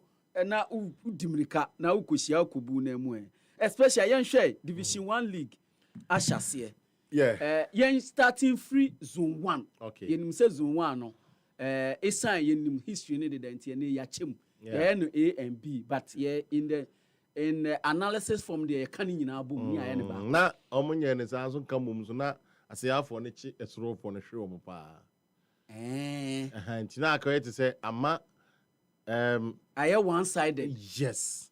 I think Kate, for my planners, I commend them for that because one, lack of money. Nane wo for northern teams no. Sometimes some binya bas kradia ba abebo bro half on ade. And then again, na osha bro half teams no. Compare amusika sem to the northern ones and na osoro. Kakra chen o mutino mutimi participate. We mo money achieve 3 points in ade.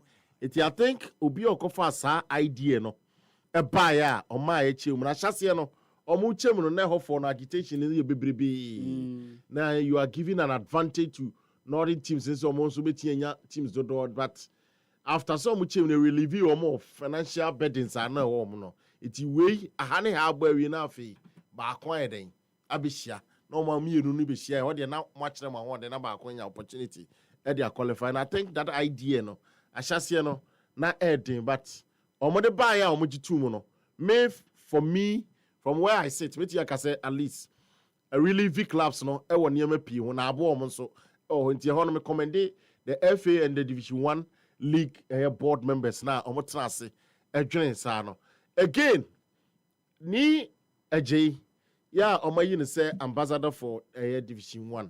I think it's in order say edu pepenso bi a and say we need the face ebe cover especially tournament or even a league bi adentia if you get a known face wonim game ne so na what the year ambassador projection no e wo ho say amount for ebehwe every no for one ebi ti say ebia owura na your friend no ni eji no what is a ni eji ba the name is a household name in Ghana football enya de foforo it what is ni eji bringing on board now let's say he say ye kwa kobo match e wo ebia ya pay e wo north na ni eji say na de as an ambassador no oba behwe sa match na there's a probability say obi a want who atini eji no ba ohun ne da no would love to go and watch the match just to see ni eji na nkasa eden e wo ho then two eboa in terms of a year motivation players na nkasa no when you have an icon being a year ambassador it tells you say why ye ni in a case and as a Dutch we also ye ni ya ubenya reward for that and again obahwa you are telling him say apart from say wabo abon ye no he has that connection with players say and you be ho a na wonim ya oye e ma so hunu bi ne eteretere club no administration kakra e woni ma ho and me feel say sa kwan ne so no and also me boy afi na ba so for that idea ya o me de transfer Division 1 league board no executive council ne o mo no kwan o mfa so transfer dwene sa adwene no e wo ho but baby am wo ha kakra matches na ankasa Division 1 ne bona edin to be very honest wa hwehwe wa wurawura mu pa no Division 1 ne boy din che Premier League because no edru ba bi a strength a yede bono e wo soro ena number of teams na ebo dodo na be hia ansana wa emerge on top of it asaba no ya na edin especially zone 1A and B no se wo ka omu bomu a we born the ansana wa ayi champions ansana sa champions na bo mo na afi yetimi aba be hia eti for that no maja tum se omaya ade afi memra so on the first day no zone 2 no Seshi All Stars enya win and then wababe dasro and a Park Academy amia minua apia nyamemfa ne currency o see you ya ono no na general manager ya ono so e pass away until we can no share go no most of the players like actual rest in peace so kaya apia no your sports presenter at a point and na ujai adwuma no koye general manager for Park Academy Stephen Apia Jai Jumane Koya, anano to an anano manasa Yanko to and Safran on Yaman currency. Oh, but Omo idea, park for any idea. Yeah, Omo Brandon, or my dear. Because when you say Omo Unanankas, I'm showing you a problem, Kakra. Yes. I'm a. No, was any about that. Yes. Is it FBI, say FBI? Yeah. That's why we and run and I may be so they are very strong passes and I'm to me. I come boom, especially coach in Juma or my internet say, oh my dear, because I'm take a win. A honum, any 3 points, but once you start league in this year, a rules no head to head, you know, apply Division 1 because I have organized. But on the first day, no, Sakobana is a 3 points, then the same way in the alphabets. And the entire mat safe, you know, Abadana and the name. So, what it means, they say, per the Omehuno Ashasian says, All Stars Park Academy will prove something. All things being equal, so share last season, Park Academy at a point of compete Padru baby. And now, say a point deduction be about 3 points in Nansana, Emma, Sa group, no, there will be no opportunity everyone. It me a bus to do every on this word, Grana, I adia, a more thing. At a point pa and me feel said this year say all things being equal next omunya omo fit to say the last season be beyond disturb omo no na ebi omo general manager ne ko any problems omunya na the latter part with their bankroll no amamu a me hu so be prove something this year yeah Sergio All Stars Omo fortress na the fact say woko sehwiwa. Said your hold this city be obe neutralize o. Not kwan bone so. But omo feel say on their home grounds there. Omo fortress omo ntwema omo free abotin.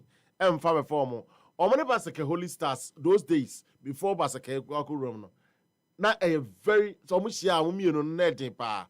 And true to it omo start kama ewo ehonom. I feel say this time mo amo person mo hwe bi no. I know mu yin live afa TV for no so I start and one thing I have no ade ba ko no so mo ya me feel say eboa I hype a game no to another level. I exposing it to international standard. The fact say Division 1 and early division which is the Premier League ni nyina no atimi anya sponsorship coverage obia etwa amiarenti eron kra boa ema amanfo sport talents e Division 1 because Division 1 no bebre o a omo enim bono mo boniye. Typical blaster Jerry Free. Red Division 1 or Dinya Quine, a call Black Stars, then straight to say or call Amanani. So say eyeballs no from cameras ewa to me about second 11 wise. This is the team of my brache. We be some now ya do baby na ako na said your mo for my no ma saying you be no abepe team no kakra. Ache omone has smile. Team no akọ awola na we kra awola na say wadache ase wa makọ fa hwe ehọ na ehọ hia me pa 11 wise ne has smile empanifo ehwe sa clubs okay Hazakes yes sa Hazakes dey still ewo nana benyi ho yes sa empanifo end na person ba so you see now investors are back game omomo modern. Now, Monsha say, Omenya obi obetia so because these are traditional teams. The other me traditional teams and say, Omo ba ema competition mu yede. Because oko omo grounds I know me firm supporters the echire. What you say? And until I na me baby I'm a preset traditional team in Kase. Apart from traditional teams, me and teams ye league nim. But these teams so much na so no mo ba. They be and that is why I call Adriana match. One Kotoko be shared, one House of Folk be shared, one Olympics because these are traditional teams. Are for new moments. Supporters would always love to trip into a pitch. El Koshe and Asa Stadium, El Koshe, sad teams no. It's a more opportunity to exhibit talents and what boys name. It will say happening for no more. Hazakes, of course, second 11 wise. Se do baby no more holding and almost some yamra. One pese, or mobile jam up to matabunim.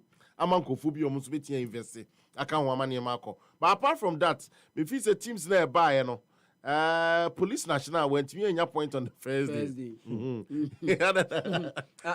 so kind intellectuals so went me anya bi na nsuo pon so went me anya bi nti ya hwe say omo so this is Division 1 it is just like Premier League say you started in term now anya term am points ni bi latter part na ya na nime because our calculations do come e bi kura try so babo bi no matches amomo o sana mo yero me say allege e bi kura try am say sana mo yero na me ka o allege say e bi kura try say omo be allege o say bi kura try say babo bi no matches amomo e ba sa so e say asuru mienu ko a e mo anketo e wo e kwan ase e na tabre enti ne ko ba ne sa teams na omo ye known e wo e Division 1 nim no any zones ni mo no ade a etai ha omo eno ene kakra metia kan fa zone 2 no then zone 3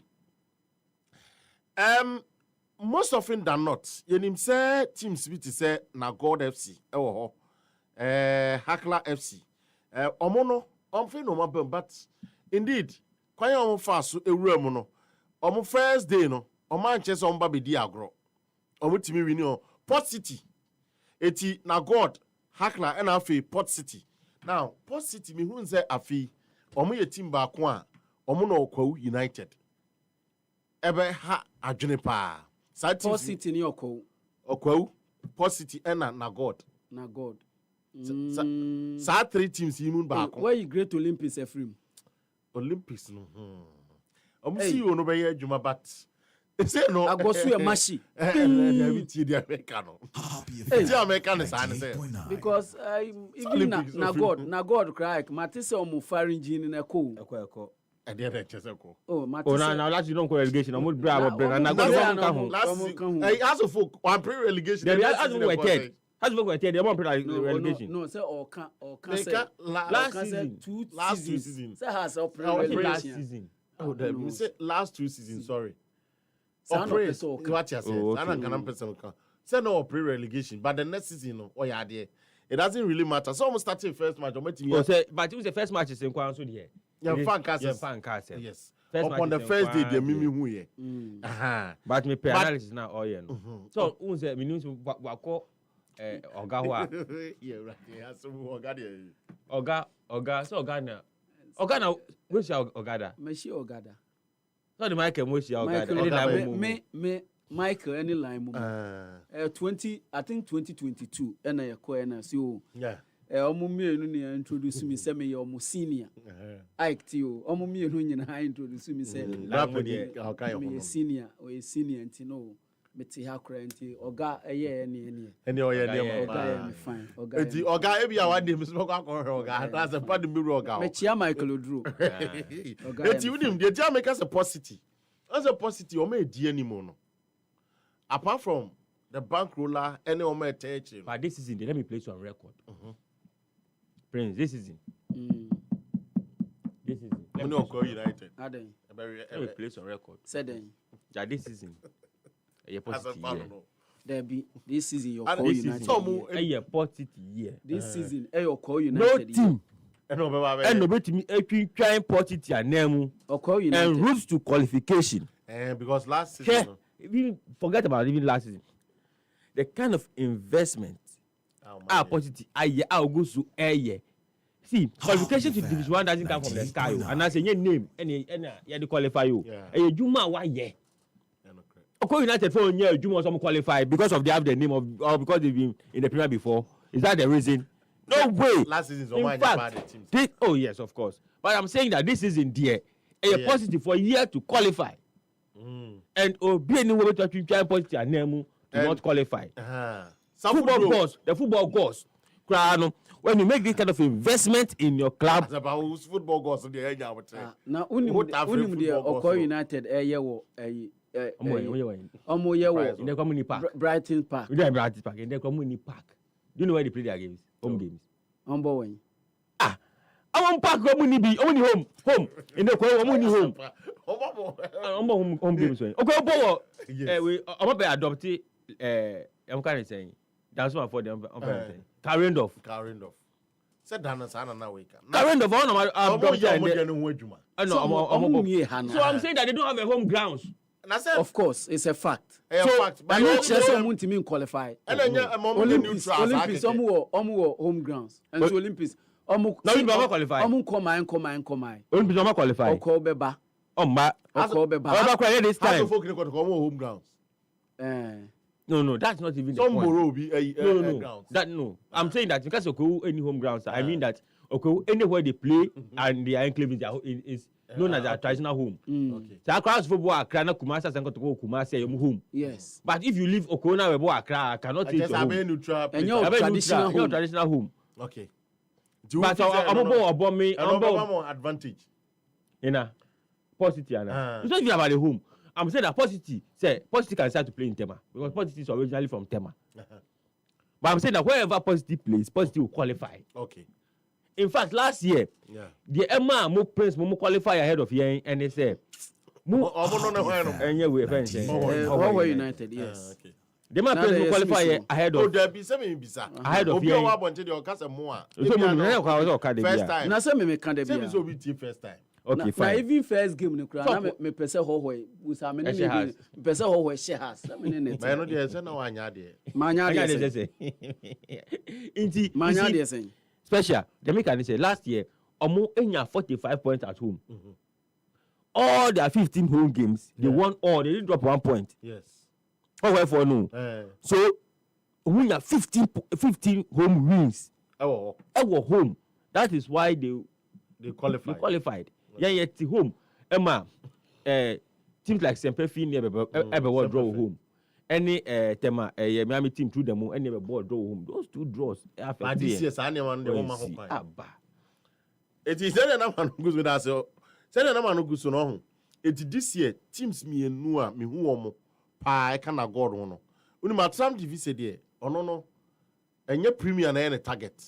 But to sustain himself and as the team no ewo eye table no so within eye division 1 no. Uni ni di nkomo a enye premier na any target first.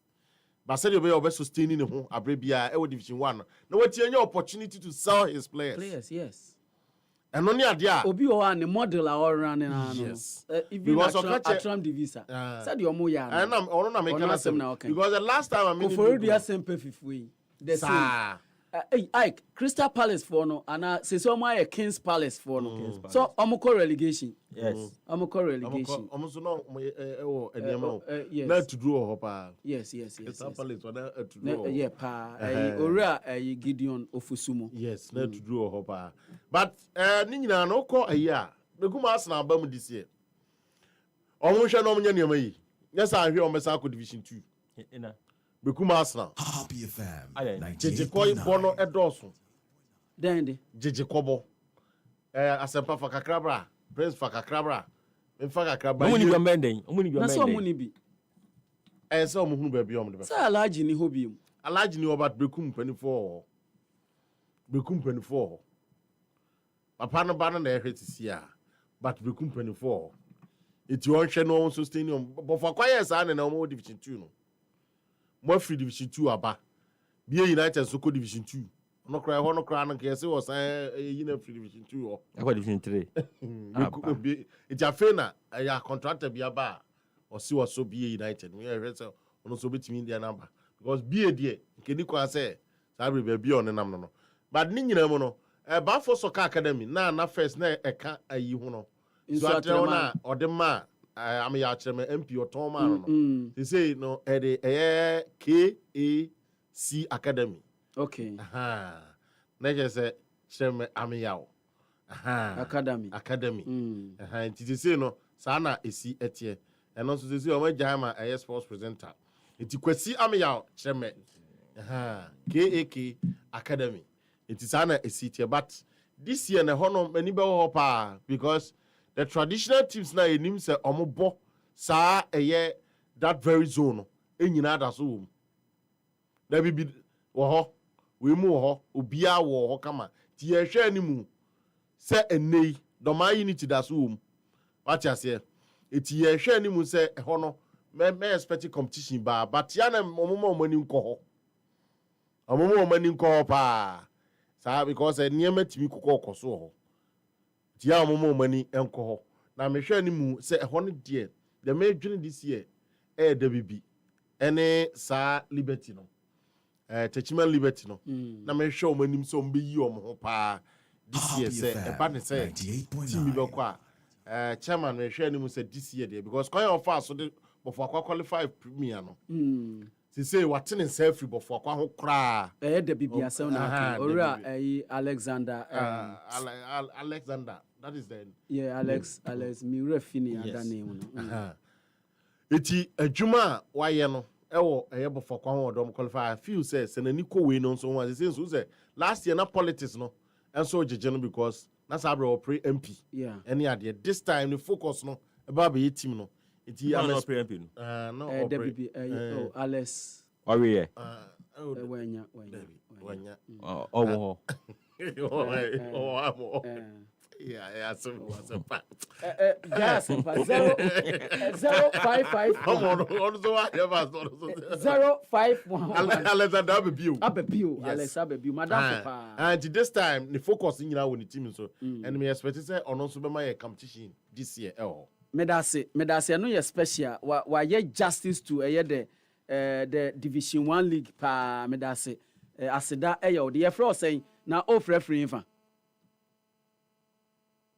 hello your fro say off referee fa Samson ko braiso Samson mo anu kwai me boto no mo na me bra sempa ka ko United Park no me boto se mo park be mo fan mo bo ho na ye the ball na mo twa guso na mo bia give that to him say 2015 mo bo bi na bia park ni bit na ready because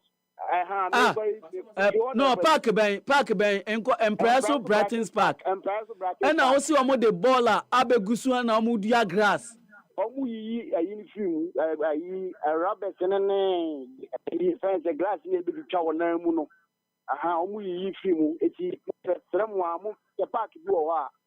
One time one because I had 20 more by being there. 98.9. Medase, all right, way, voice way there, so ucha. Voice way there, so ucha mami. Voice way pa there, so ucha mami. Yeah, Frost and now for river. Nipa ya obepe president ni so obesi. Usu ko Facebook, usi da bi umpe, ehia document. This na beba. What you say? Agena de chese assembly abekan bia aba kotu owura ya mpofo ankra e de na ba abeshim adan. Adan waye odan agena waye odan owura ya mpofo ankra waye odan. No, tie onye juma na se oye juma pacho kan yiye me pacho mente. Oye juma. Oye ana onye. Oye. Okay, oye. Agena. Agena also there oye na se onye. Odi mama ko ma asem to oye ana se onye sabaku. That is a price to know this shop be. I see we have to do documentation. Documentation up to now yeah. But we need development. We need infrastructure. Let's put development aside. I'm not for infrastructure. I'm not for diamond. For the youth.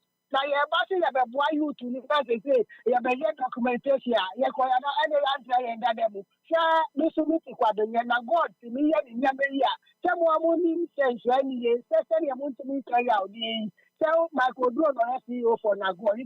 Me pachane. Aha, so na go to me qualifier. E be mo papa so ni mi leti. E bi o so pray na God uba. E so ya ni ji wa ha. Oba unim agena kani ana me wo abuo mu no. Ba bia na ogate no na se ho ana na meti o. Wow.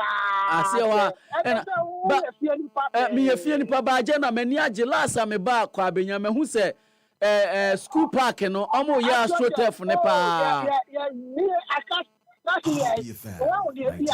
Maybe I'm going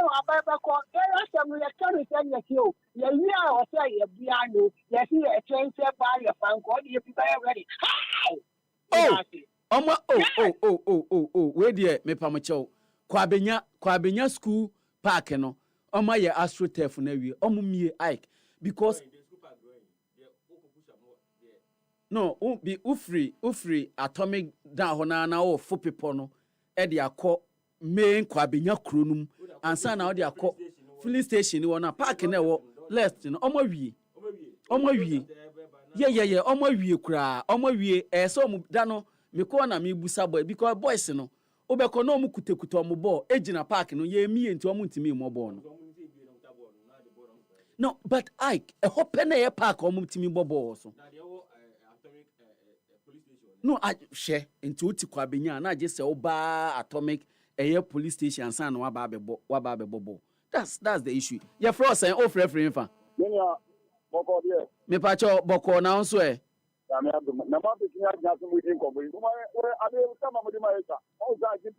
Oh, facha me yenko. Champion yenko. Okay, man no about na fa mo ye na mi dia champion boss minister. Ura ya mi baba ya papa nka ko bo ma no dia u bi oba ni kama ko aka me ya na kama be bola no o mi ni ma ni kama re pa ki tu ma na ya ti ka ko lon ka pa kan ya ni ya ka tu so ya be ni stadium na de enza mu ya ga no ni ya ni ma ko ni football ko ni 2009 ko ti world cup na ti na 2020 so as I got the world cup aka ba ye university for the world cup ba so ke ni ma ko ye o e di ta di ti ni jo mo to wa ya ba fine enya kotoko player FM 98.9 kotoko player ben kotoko player na o kasa no si de o si kotoko o mo mo kuma si o me de o mo ma ti kuma si o mo ni Morocco team no mo so mo work on be win yes. No, so many young no qualify. So many young qualify. So many qualify no be winning. all winning quality other qualify. Football is a winning game. I must bring ball on achieve 5 penalty. Now my boy away. I must bring ball second penalty away. I must go third penalty. I must go 4 penalty. Four different penalty takers.